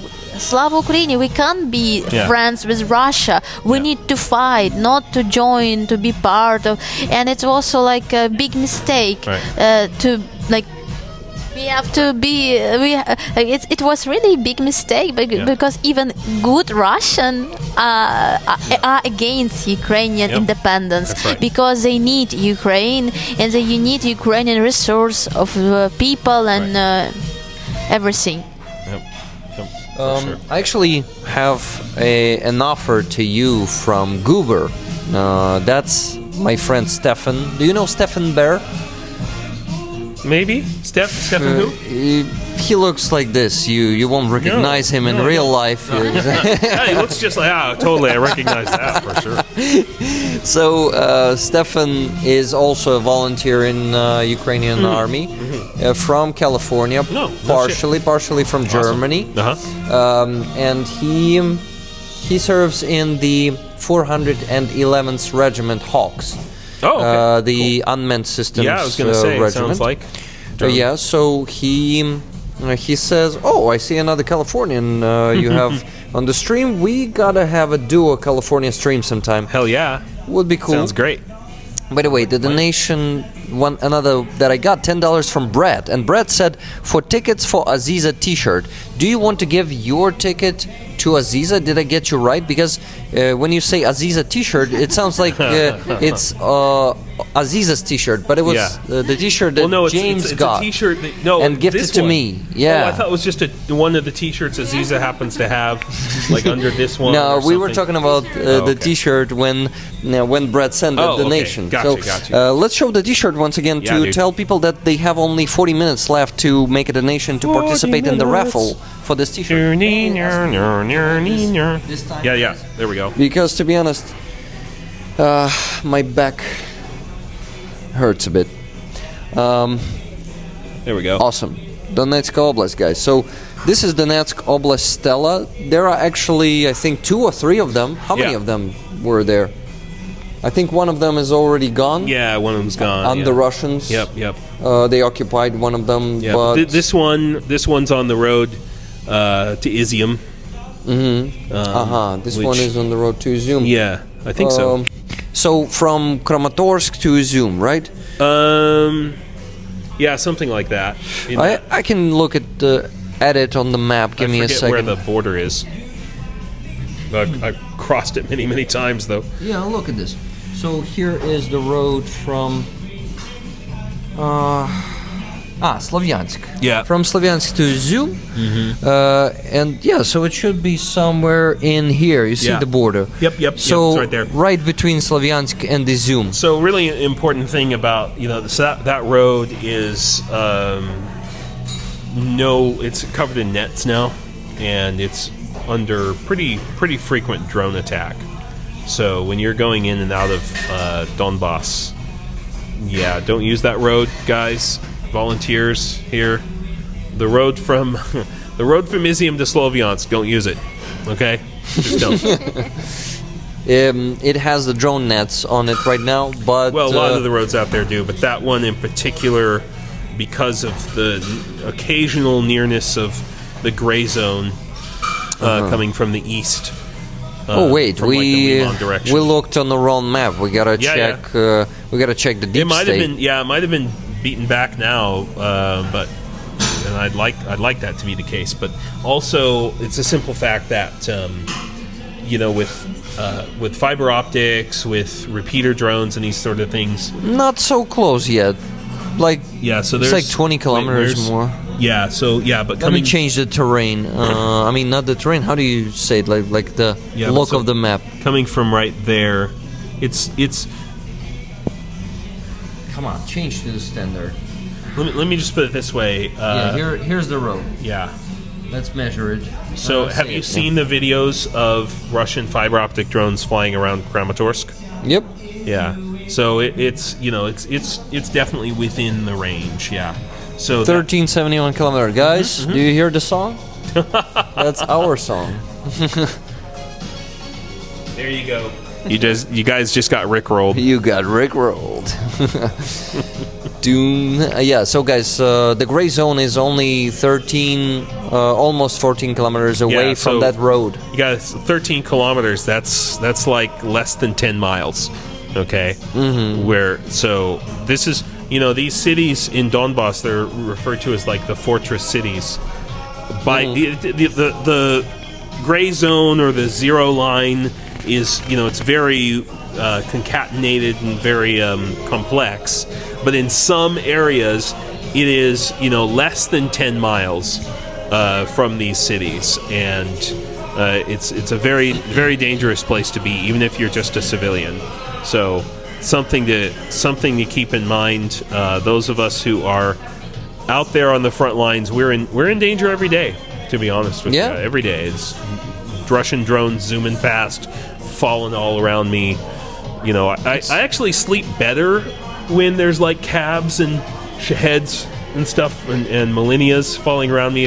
If I don't hear that, then I wake up like, what's going on? You know. And in that list, there were no FPV drones. What's that? In that list, there were no FPV drones, so they still don't fly above your head when you sleep. Oh yeah. Oh, they do. Like, do you sleep better hearing the high-tone buzzing of the FPV drones too? Here's the thing. Actually, it's not that I'm not afraid of the drones. What I'm afraid of, the summer was really difficult. Okay, because I'm not afraid of the drones. I'm afraid of the goddamn mosquitoes. Okay, and Ukrainian apartments and homes frequently do not have screens on the windows, and so the damn mosquitoes get in. And they're flying around and landing on me and biting me, and then I get bitten. But that's not. See, that's the problem. But the problem is that all summer long, when there was these mosquitoes, there was also these Shahed drones and sometimes FPV drones, and they'd be flying around, and I would wake up thinking it was a mosquito, which is like, why?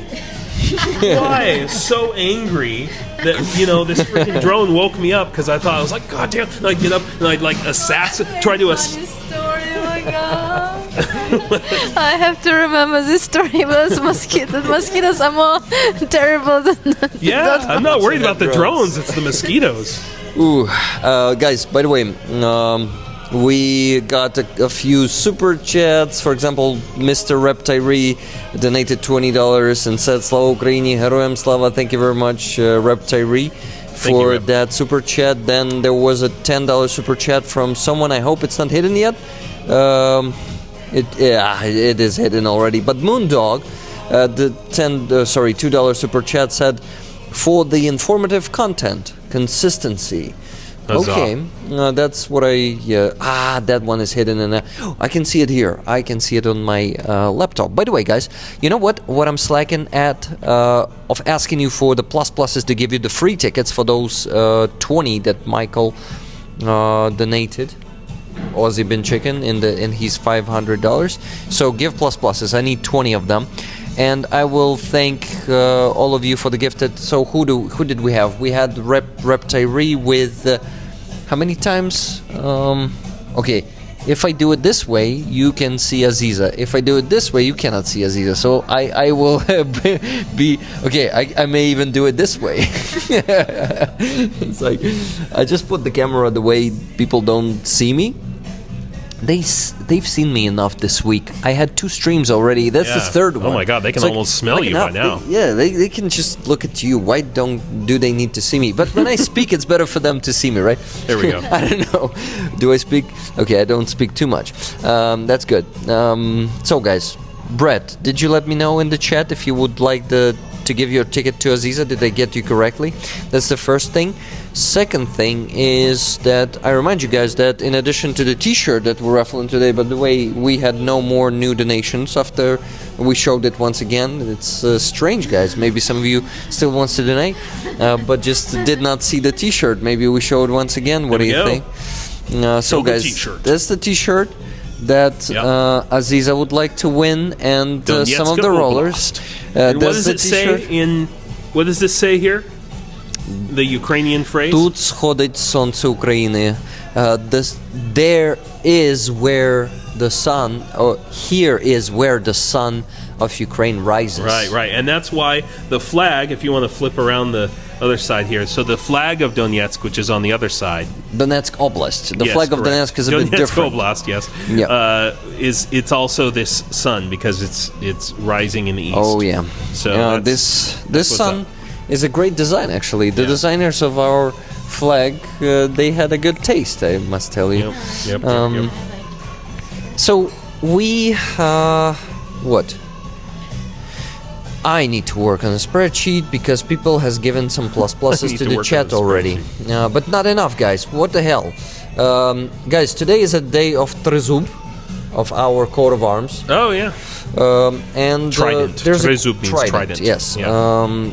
Carlito asked, Rick, is there a tradition on Trezub Day? Do we have some traditions for the day of our I think coat of on the arms? Trezub Day you have to stab yourself with a fork. Stab yourself? Maybe Russians? Maybe the Russians, yeah. Why Well, ourselves? No, it's because you're stabbing the Russian out of you, right? Stabbing the Russian out of you. So like that inferiority complex. Yeah, exactly. Complex menšovartosti, inferiority complex. Right, that's right. Remember this one. It's like you stab it out of yourself. That's right. Stop That's with the speaking Russian. Trezub. Stop remembering Russian words.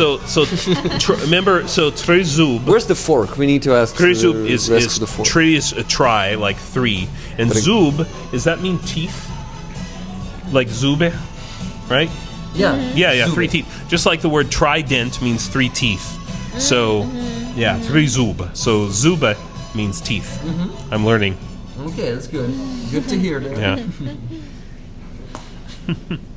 So something else that is yes. I had a question that I Yeah. wanted to ask you, and I will forget definitely because it's all Yeah. too much Better work do for it me. now while it's on your head. What's your call sign? I'm not at liberty to say. See, this is the flip thing, right? So most soldiers will use their call sign, but keep Yeah. their real names private. Because I was already a public figure before I joined, And people know you as James. and people know me as James already, so I keep my call sign private.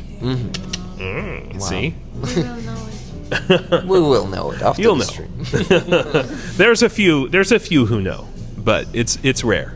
By the way, Aziza, some of my engineers are watching, and maybe even like my company commander. He's a super cool dude. They said you are welcome in the laboratory any day, anytime. Feel free to come anytime you want to visit Donbass. I want to.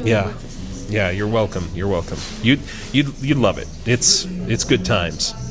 It's we just spent. So understand that. So I joined Azov in June. I was previously in a drone battalion called the Scythian Griffins, or Angry Birds. Before that, Sliptahi.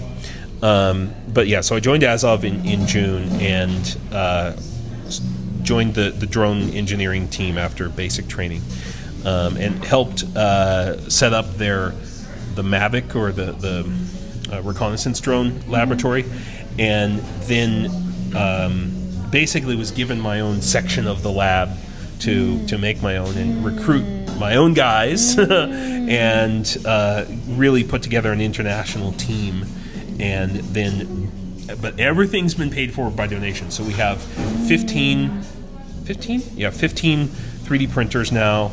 We have fiber optic spooling machines. The guys, in fact, Rick, I sent to you pictures of our drone laboratory. Now you can't share these are OPSEC, but you could show them to Aziza and maybe describe them for your audience. Send. No, I did send.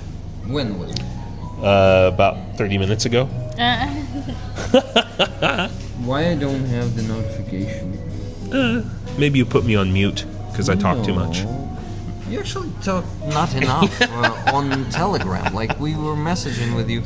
Yeah. No, you didn't send anything. I didn't. Maybe it's just not sent yet. Maybe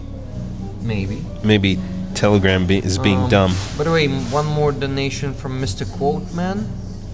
Nice. Okay, guys, I have a question. Sorry. Oh, it's still sending. To the chat. So you see, I don't have enough pluses of the people giving themselves. It's mostly just Jimmy giving it to other people.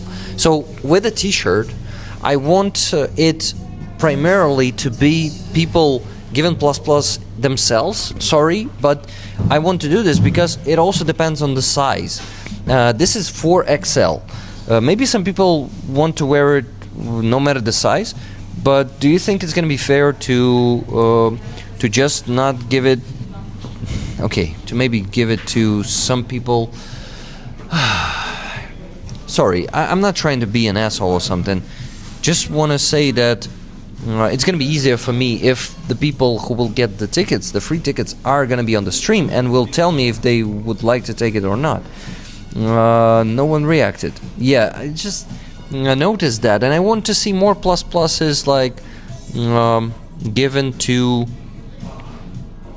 themselves from people given the tickets, like claiming the tickets themselves, and not. But of course, it's also what it is also working. Just Jimmy, I'm gonna give those tickets, but they make this poster. They made this after all. My friend made a poster for small, Is it okay, guys? Small квартирник. Я скажу the квартирник английською. Like a concert. Small without, concert. Acoustic concert without electricity in small place, and they did. And another friend created a poster, but it was so colorful, and I said probably is not like good for this time, for these days. But it's like my painting and me. Nice. That's good. Yeah. But I'm so sorry. It's okay. You can shake. I'm sure the floor is clean. Yeah, you're right. It didn't send the pictures because I wasn't on the Wi-Fi, and so for whatever reason. But it should come through now. Oh yeah, there it is. It's loading. They're loading. So you can see, I kind of sent you a progress montage of basically the last month. So my engineers arrived like last week of December, first week of January, and got out. They went through 2 months, 3 months of basic training. Like, yeah. These are the tables for our fiber optic spoolers. This is when we're building out the engineering lab, you know, and you can see. Like, keep in mind that if you go back to this picture, when I first came to this laboratory, it's underground, everything's underground. When I first came to this laboratory back in July, it was literally trash and rubbish up to your waist. And so we had to completely clear all that out. And so the guys got to build their own desks we had to use salvaged materials, and you know, just wood that we had laying around, and some people chose like stand-up desks, and there you can see some of our like fiber optic spools. These are the first fiber optic spools we produced there. Yeah. Pizza. Yeah, pizza. I hope mentioning pizza was not an OPSEC. No. Like violating your OPSEC. Yeah. Yeah, so... Okay, maybe mentioning what kind of pizza what that was. What kind of pizza? Like, what was in that pizza? Yeah, so everybody got to set up their desk, and all these tools, all the tools that you see here were paid for by people's donations. Okay? Thank you, guys. All the 3D printers, the viewers watching, they go on and they click, and it says like, we need freaking wire clippers and soldering stations. All of that was paid for by donations, you know. Yeah, all those 3D printers. So yeah, we built that whole 3D printer lab. Can we say how many of them there 15. are? 15. Yeah. Damn. Yeah. Nice. Good job, guys. Thank you for your donation. This shows you like the stuff that we have to print. So the components for the fiber optic spools, basically, and yeah. So you can see everybody's got their own little work desk. He's working on that's one of my lead techs there. You know, you can't share that picture. It's super secret. We can't share any of those pictures. No, sorry. Unfortunately. Okay, we've seen all that you sent me. Yeah. Thank you. Yeah, Thank you for teasing rollers, actually. Yeah, sorry, rollers. Someday I'm going to go through, sit down, and like scrub everything for OPSEC and blur out and cut and crop and all of that. You know, I've just been a little bit busy. You know. Okay, guys, I started working on the pluses now. I shouldn't be distracted. Okay, actually, Nikki, thank you. Nikki is showing me whose pluses were given by themselves. Thank you. I noticed those too. Sorry, guys, I just want to do it this way today because you see, Cheryl got one of the pluses from Just Jimmy, and she says this would be way too big for me. Cheryl Watley? Huh? Yeah, sure. Yeah. Hey, Cheryl. So not Waitley? Watley? I don't know. I always thought it's Waitley. Maybe. Cheryl, Maybe. let us know who is right. Yeah. Judge. Okay, I need to get to work. Guys, what do you think is like we have the last 20 minutes of the stream. So, is that anything you think it was important to think about, to talk about today that we did not talk about? Yeah. Well, I'm interested in hearing any questions from the audience about what we're, what I do, the work that I'm doing. Is any trolls? I love answering troll questions. I love troll questions. I'd love to see that. Also, one thing, Rick, I have some gifts that I'd like you to raffle or auction off to your audience, and these are all postcards that have been signed by my fellow soldiers through the different units. Do you understand that it's like a shitload of work to send these postcards and also the money? Because I usually don't, I only lately started asking to compensate for the shipping. Oh, really? Oh, you gotta do that, man. For example, I sent 6 packages yesterday. Yeah. It cost me around $50, and actually this time I'm not asking for compensation. Yeah, no, you got to do that, because it feels like a lot of people who sent me who I send the packages to, they already contribute a lot to my subscription platforms like Base. Yeah. I feel like they already paid for it with paying me a salary. So I'm thinking maybe that those expenses, sometimes when it's a tougher month for me, that I feel like I'm spending too much this month, I ask for compensation. But this month I feel more confident, so I can. So to give people a sense, between $5 and $10 usually is what it costs to send a small. Usually it's $7. Yeah, that's what I was going to say. In that range. Yeah. 5? No, I don't think 5 ever. 650, something like this. Yeah, something in that range, depending on how the conversion ratio goes. So now you have so some. Now we need to figure out what to do with it. Future raffles maybe. So one in particular.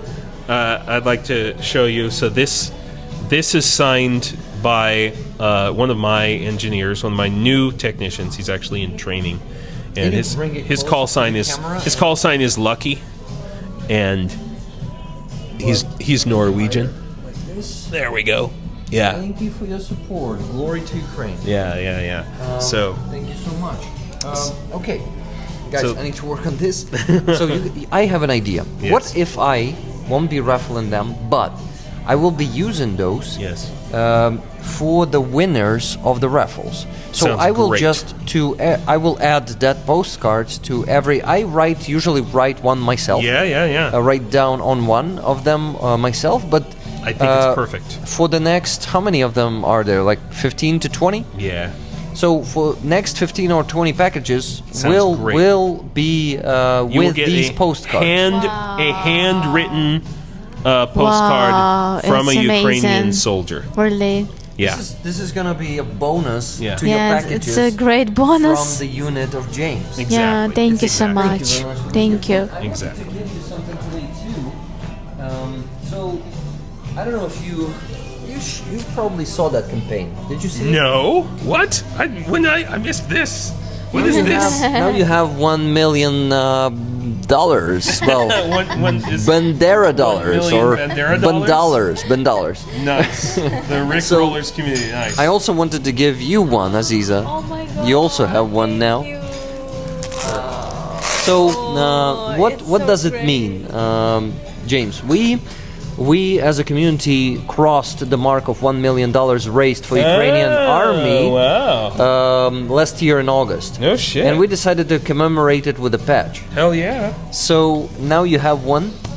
We thought, you see, it has a lot of Rick Rollers elements. Yeah. Live long, prosper, and donate. Yeah. There's also, look at this. It's like, look at this code there. Does it seem like NGO and for is it some phrase coded there? NGO and then for Givey. What is this one? OUUP? See the words. Read between the lines. We're going to. I can't. Never. Come on, never. Oh my God! It does. Good God, it does. Yeah, guys, I don't know if all of you noticed that. It's Let in me show leet it. Speak, for Christ's sake. Show it. I mean, say what does Yeah, no, it says. this one? Yeah, never gonna give you up. But it's spread out and leet speaked in such a way that you amazing. wouldn't guess it. You would if you're a fan. Yeah, if you're a roller. And there's another one here also on the other side. You see Guys. where your finger is. Terrible. Yeah, now when it's all splayed out like that, now you. It's a yeah. replica of a dollar. So usually a regular dollar has a code, like a code of a banknote there. Right. And this one has its unique banknote code. Cool idea. No, Nice. thank you. So the other one from that campaign that we had is be in the army or for the army. That's nice. And that's what I also give to you, Aziza. I remember this one. I remember seeing this all over the place. It's amazing. That's super cool. gosh. So this was the main patch of the campaign. And Never gonna give this you is up. now this is the Crimean trizub. No. Am I right? No, it's not. But they look very similar. Similar. Tamga is upside down. Oh, that's right. So Like Ukrainian here. That's right. T.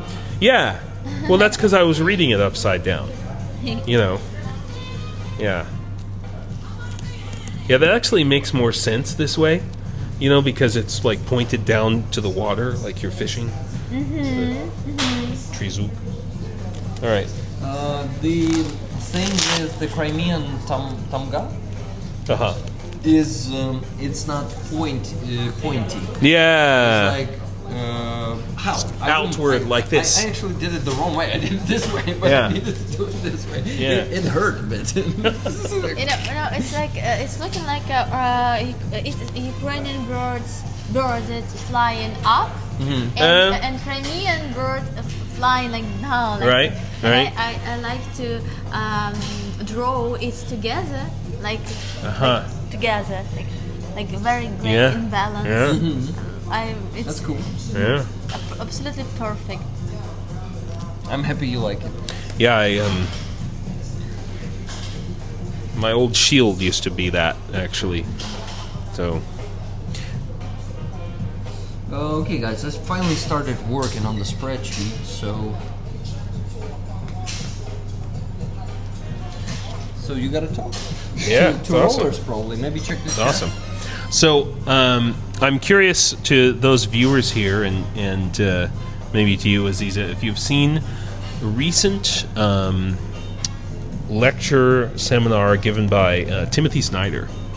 I was just watching it. About Ukrainian history? Yeah, yeah, he's big on Ukrainian. But he was talking about Ukrainian history, and it's how so much of our Western popular culture has its basis in Ukrainian history.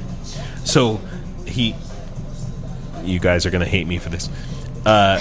He was his first example was Lord of the Rings. So. And we're Middle Earth, right? Earth. Middle Earth is the whole reference to whole Earth. continent, Yeah, yeah?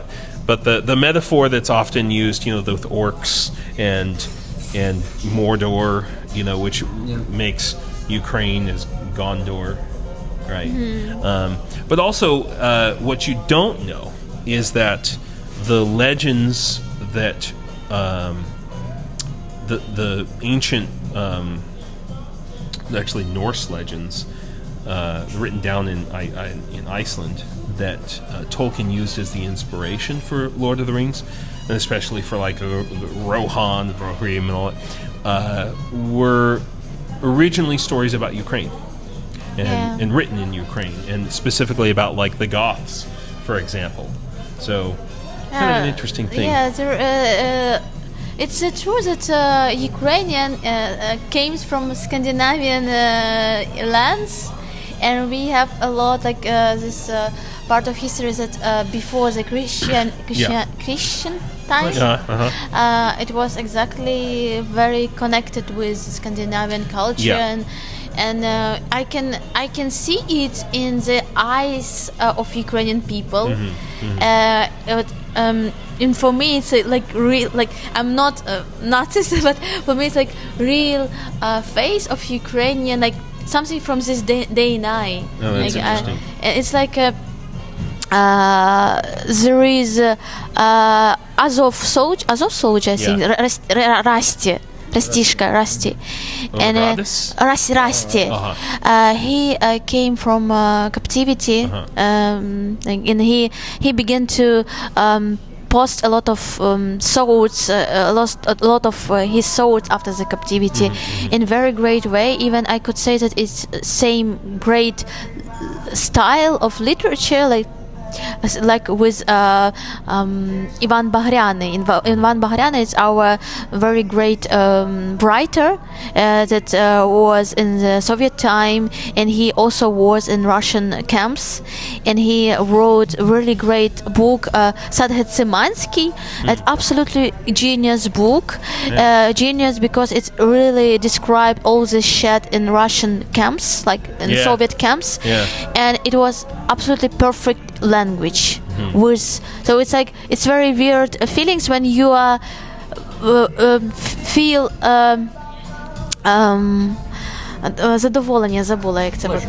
Pleasure to read great Ukrainian language, and in same moment you feel pain because of the sense of this story, what Russian did. Very bittersweet. Yeah, but same moment you are not surprised because we have similar story right now. So nothing changed, and so this is Rusty. He's exactly like Bagriani. He's very talented and deep person, and he looks like Scandinavian, warrior. Very, very blonde hair, sure. and very big person, strong. And he wrote he created the reels about it. He a lot of like people from different states that said that you are like more from Scandinavian states, that he is more Scandinavian than we are. Like it's interesting because I regard it as the opposite. So Scandinavian culture and all European culture ultimately comes from Ukraine, and in fact the language that we're speaking right now, which is English, ultimately originated in Ukraine. The Indo-European language, the Indo-European people originated in Ukraine. The Yamnaya people, the Kurgan people, as you call them. Kurhan? It's now, Kurhan, yeah. It's now been genetically proven that 50% of European DNA is actually Ukrainian steppe DNA from the Yamnaya Kurgan people. So I had a friend, a Welsh friend. Guys, real quick, sorry. We need 6 more pluses, guys. 6 more pluses. 6 more pluses. It took me a long time to learn that what plus meant here. When people text, like we give a thumbs up, right? They don't give a thumbs up. They do plus or just plus. I had no idea what that meant. Wizard of Ooze, his donation half an hour ago, $10. He said, another quote from him. As I am about to make borscht, first a question. What is everyone's favorite secret ingredient to make a great borscht? So today I am figuratively signing for my supper with this quote of a Ukrainian proverb. Без хліба не обід, без капусти не борщ. Борщ. Okay, so без хліба не обід, без капусти не борщ. It is not a lunch without the bread, and it's not a borscht without the cabbage. Yeah. So would you agree with that, Aziza? But let's begin with a Welsh friend. You wanted to tell us the story about the Welsh friend. Then he shared this is Welsh friend, great person, and he showed me this song, Welsh song. You know this song, and I began to sing, and he shared with me the pictures of different Welsh people, and he said that we came from your lands. Yeah. Like we came to the great United Kingdom from this land, it's south of Ukraine, and more like Kuban, a little. So from this place, and that is why we are looking not like British, like we are brown. We have brown hair. We have the dark eyes. Right. We can have. Yeah, and it was like a interesting story from him, and from another side that he was very very aggressive to the Anglo-Saxons, to the Anglo-Saxon. so the Saxons that came and colonized them, and he was a little in Russian propaganda from the side that United Kingdom is very very bad, and Zelensky is so stupid, doesn't want to make the peace, and why Ukrainian came to the Japan because he had the dream to live in Japan. So never mind. Well, so it's another story, but it was really it was really like. I feel sorry that it's a great culture, and really I like this Welsh culture and all this. But from another side, Russian uses propaganda and really problems that maybe United Kingdom has, and also bad history. So it was also fighting, this story, and they use this against from United a sense Kingdom. of like superiority. That's very 19th century. I mean, I find all of these fun facts about genetic lineage and cultural history. To me, they're interesting fun facts. They don't reveal anything about whether one person or group of people is superior to another. And if, I grew up in California fighting fucking skinheads, and most of them, they were all like, white power, I'm white, and I'm proud of it. And what did they do to deserve that they didn't have anything else going on in their lives, and they didn't even know anything about what it means to be quote unquote white.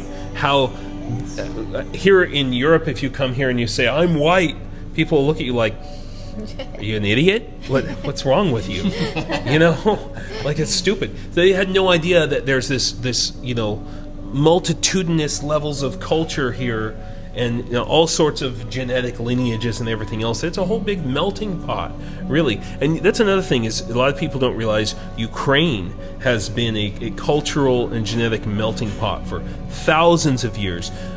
The Crimeans, the Mongols, the Khazars, the Slavic people, the Kievan Rus from Scandinavia, the Goths. It's all been this huge cultural mix. So, it's fun facts to think about, but it doesn't reveal anything more than that. It doesn't mean that we are better than another nation. Right. And Like, it's a problem of Russian, exactly because of they think that it can. They want to take Ukraine also because of this, because they have this feeling that they are not so good. Sure. Yeah, and they want to have this great history. Because it's, but why you don't think that your history is also great? Because it's your history, and it's important to find your roots, your place in this history, and it's you're special. You don't need to be someone else to be great. Guys, unfortunately we gotta finish in 3 to 5 minutes max. Oh no. This was amazing. 3 hours. Yeah. 3 hours. 3 Good God. hours. Thank you, all of you who've stuck it out this long. Thank you so I'm sorry you've had to look at me for 3 hours. That's awful. I can't even do that. My God. Okay. Buying you a matcha today. Since it was on this table, matcha on me. Nice. Okay, so It tasted like grass. it tasted like nori from sushi. Oh, Really? Did you? Feel I hate that? sushi, so Ah, you hate sushi. yeah, This I've is never why you eaten liked nori. it. Yeah. Okay, guys. So what I wanted to say is that we need to do the raffle. Yeah, dude. But before that, I wanted to show what Aziza gifted me today. Oh, wow. She made a painting. Hell on this, yeah. on this cup for me, and she wrote read the Ukrainian here. Krim 2 free. Nice. That's a really cool one. So look at this, guys. I got a mug as a gift, but finally, I am not empty-handed today. I'm also bringing some gifts. So, Aziza. That's quite a mug shot. Aziza got a box of gifts, and it's actually up to her if she wants to show it or not. Nice. Yeah, we can We don't have show, that of much course. time, so No, it should be fast as you want. So, guys, there was the book of Maxim Aristavi, of course, there. But there's a mug that David 47. Thank you, David 47. We need to give. Thank you, David 47. It's so great cup. Really That is a like cool it. cup. So this mug has a story. It is made. It is made by a Ukrainian veteran who lost sight on the battlefield. Wow. Who cannot see anymore, but he makes this pottery, Yeah. and the mug is created and painted by him. And what does it say here? Nikto Окрім нас. Ivan. Ніхто окрім нас, nobody But us. but us. It's the Іван Desheve. Шостак. Shostak. So Ivan Shostak made this mug. David 47 won it on the auction. Yeah. Sorry, on the raffle. And Nice. he has gifted it to Aziza. That's very cool. So that mug goes to Aziza. So that's a Give me a present nice from for him. like cappuccino. Oh, that's Monobank. Matcha. Guys, Good matcha cup, Monobank coffee with condensed milk. Remember, I gave a couple to Aziza, and I want to give one to you. I don't have that many of them left, but I want to give you this Monobank coffee too, James. Yeah, this is useful to me. Actually. This is useful to you, I know. And this is a present from me to Aziza. There is a small bug here too. I don't know if you see it. It's on this side. Yeah. This is Yeah, one wow, that's that I heavy. think Aziza That's very cool. enjoyed. But Is it in Russian English? Colonialism 101. Yeah. It's in English. Can I check it out? Check it out. It's Maxim Aristavi. He's going to be a guest on my stream on Sunday, by the way. I'm so sad that I will be in the You will bus. miss? I will be in the bus. Damn. And this patch from Hubert also goes to Aziza, one of them. Okay, these are all the presents. I'm happy that you like them. You forgot to put this down there. Or maybe you want to wear it. I don't know. Interesting. Put it back. So he's going through all of the Russian internal colonies. He goes, through many different nations that Russians Yeah, enslaved. That's It's it has pictures in it, guys. It's Tuva. easy to read. Super easy to read. Yeah, Read, it's nice. read. Yeah, this is something that a lot of Americans, and I think also people around the world, really don't understand about Russia. Is that it really is, the term "the prison of nations" is so incredibly appropriate because it really is just an accumulation of conquered and genocided territories. Honestly, Yeah, I might want to check this out. I today sing the song in Tatar language because I have something. No, I have blood from Tatar. You don't have the mic anymore. Not Ukrainian Tatar, but Yeah. Tatar. Oh, Tatar. And it was also like a message to them for fighting, and like it's a little bit angry song because I called them in this song like you are stupid people.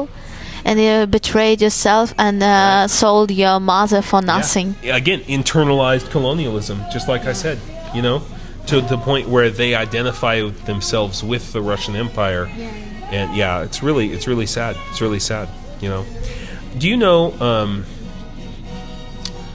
So one of my first students when I came to Ukraine he's Crimean Tatar.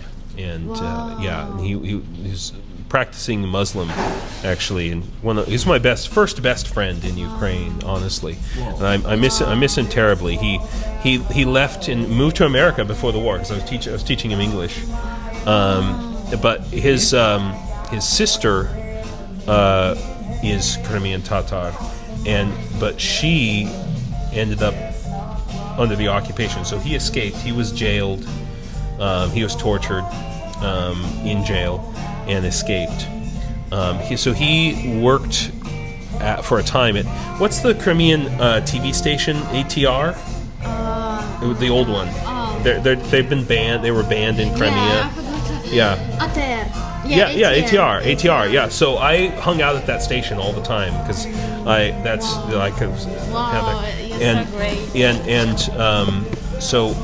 his sister was basically trapped in Russia, and so I was teaching her English. She was 21 when the war started, and I haven't had any communication with her since the war began. She had to go into hiding, and I only hope that she was able to escape to America. She was learning English and going to school in Moscow, but for that purpose, to be able to get the hell out, but also to be able to fight for her people. Are we gonna do a raffle? Let's do it. This place closes in 30 seconds. Oh shit! So let's do the raffle. May I? So guys, from the ticket 53 to ticket 166, that's what we're raffling today, because the previous 52 tickets was yesterday and the day before yesterday. People bought them those days, so we're using the tickets of today. Let me spin the wheel, and we got the winner in a second. So in about 3, 2, 1, and the winner is number 79. Let's go see who that is. Number 79. 79 is Laura S. Cool. Laura, congratulations. If you're still watching, do you accept the t-shirt? I think you should. I think, Laura bought the tickets before we announced the t-shirt, so we gotta wait for her reply, and maybe not here because I'm not sure that she's chatting. But she will email me, or I will email her if she doesn't hear me right now. Congratulations, Laura. If you... Thank you, everyone who contributed. Take it, I'll send it to you. Thank you so much. Thank you guys for your donations today. It is really cool how much you donated today. We raised, let me tell you, today from ticket 53, that is, oh wow, $1,143.13. Good job, guys. And I think more than $1,500 on James' website. I can't even do the math, but you guys really contributed a lot, and it's going to make a huge difference tomorrow when I go to buy the new fuser, and we'll probably get a couple of drones out of it. It's going to be great. Thank you so much, everybody. By the way, I did not show Laura. Maybe I'm lying. Number 79. Let me show it to you. See, 79. Yep, 79. We go here. It's Laura. I need to color her name here. So guys, here it is, number 79, Laura S. The ticket from today. Awesome. So I can finally close the laptop. There we go. Working Very cool. there anymore. Very cool. Ooh. And so I hope on future raffles you'll include these, and you can just send it along with. Also the magnets. Yeah, and so this magnet, says Ivano-Frankivsk. This was signed by one of my fellow soldiers who's from Ivano-Frankivsk. Ooh, cool. Okay. So you also give me the magnet. And this is from Lucky, who was one of my engineers in the lab in training. He's from Norway, and so all of these. So may I also include them into the packages, the magnets, because I don't know. Absolutely, I think you should. Please the more raffle I do, the more packages I gotta send. Yep. So maybe I just include them into exactly. the packages. It's an extra bonus. That's okay, why I brought it along. Which magnet should I put together with a t-shirt? Let's do it this way. That's a good. Let's ask the audience. Which magnet should we include with Laura's t-shirt? Laura, are you there in the chat? Ivano-Frankivsk or the tractor? How about the tractor tank? Tractor tank. Yeah. This one. I think that's the good one. That's the good one for classics one. For this particular. Do you know that As much as I love Ivano-Frankivsk, and I do, by the way, it's a great town. Ivano-Frankivsk is I will probably include the one with the tractor and tank. Yeah. And this one we'll think about For a future. This For a one. future. That's for the future. Yeah. Okay. Thank you for so many gifts today. Yeah, James. Yeah, you're welcome. You're very welcome. What, guys? Please, let's say a few words to finish the stream today. I was happy to be here today with you guys, and thank you so much for supporting Ukraine and Ukrainian army. You are amazing. Happy that we are together and still alive in our hearts. Yeah, thank you so much, Aziza. James, it was really great to see you here today once thank again. you. The right Thank you way. Just realized when you joined the stream that I actually missed you, and I was happy to see you, man. Like it's like strange when we sometimes just lose touch for no reason. Yeah. And we had great streams before together, but then, it was fun times.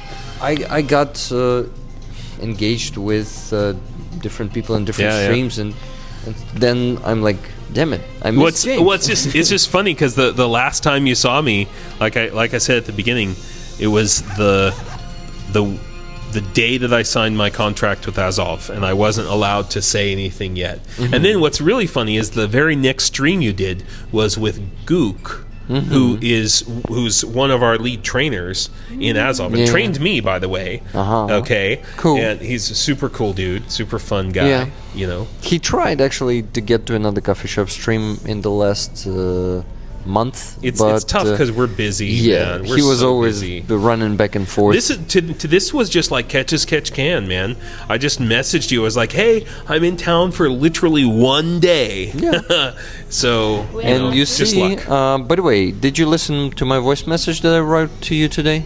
The one that you said, "Listen to this." No, the next one. Oh yeah, no, I didn't have a chance yet. I said that. Sorry, it sounded rude that I asked you. Was it a prank? Oh yeah, it was a prank. You read the messages, but you did not respond. No, I was like, James, what the hell? Because I was like running around and I was like driving in the freaking snow and the ice and. Oh my God, it was madness. Just the past 24 hours. It's understandable, so I apologize. Yeah, I did not want to be rude, but it was like I laughed when I saw the message because I thought you're already in Kyiv. You were here yesterday, and I was like, shit. But then I thought, wait, maybe he was driving. Maybe there was a reason. Totally, and then he told me that, and I was like, oh shit, sorry to be rude. Yeah, it's all good, man. Okay, guys, let's finish for today. Thank you so much for coming here today, guys, for watching, for giving a like. 150 likes is a pretty good stream, I would say. Thank you, guys. Love you all. Live long, prosper, and donate. Slava Ukraine. Heroям slava. See you on Sunday. До побачення. Bye.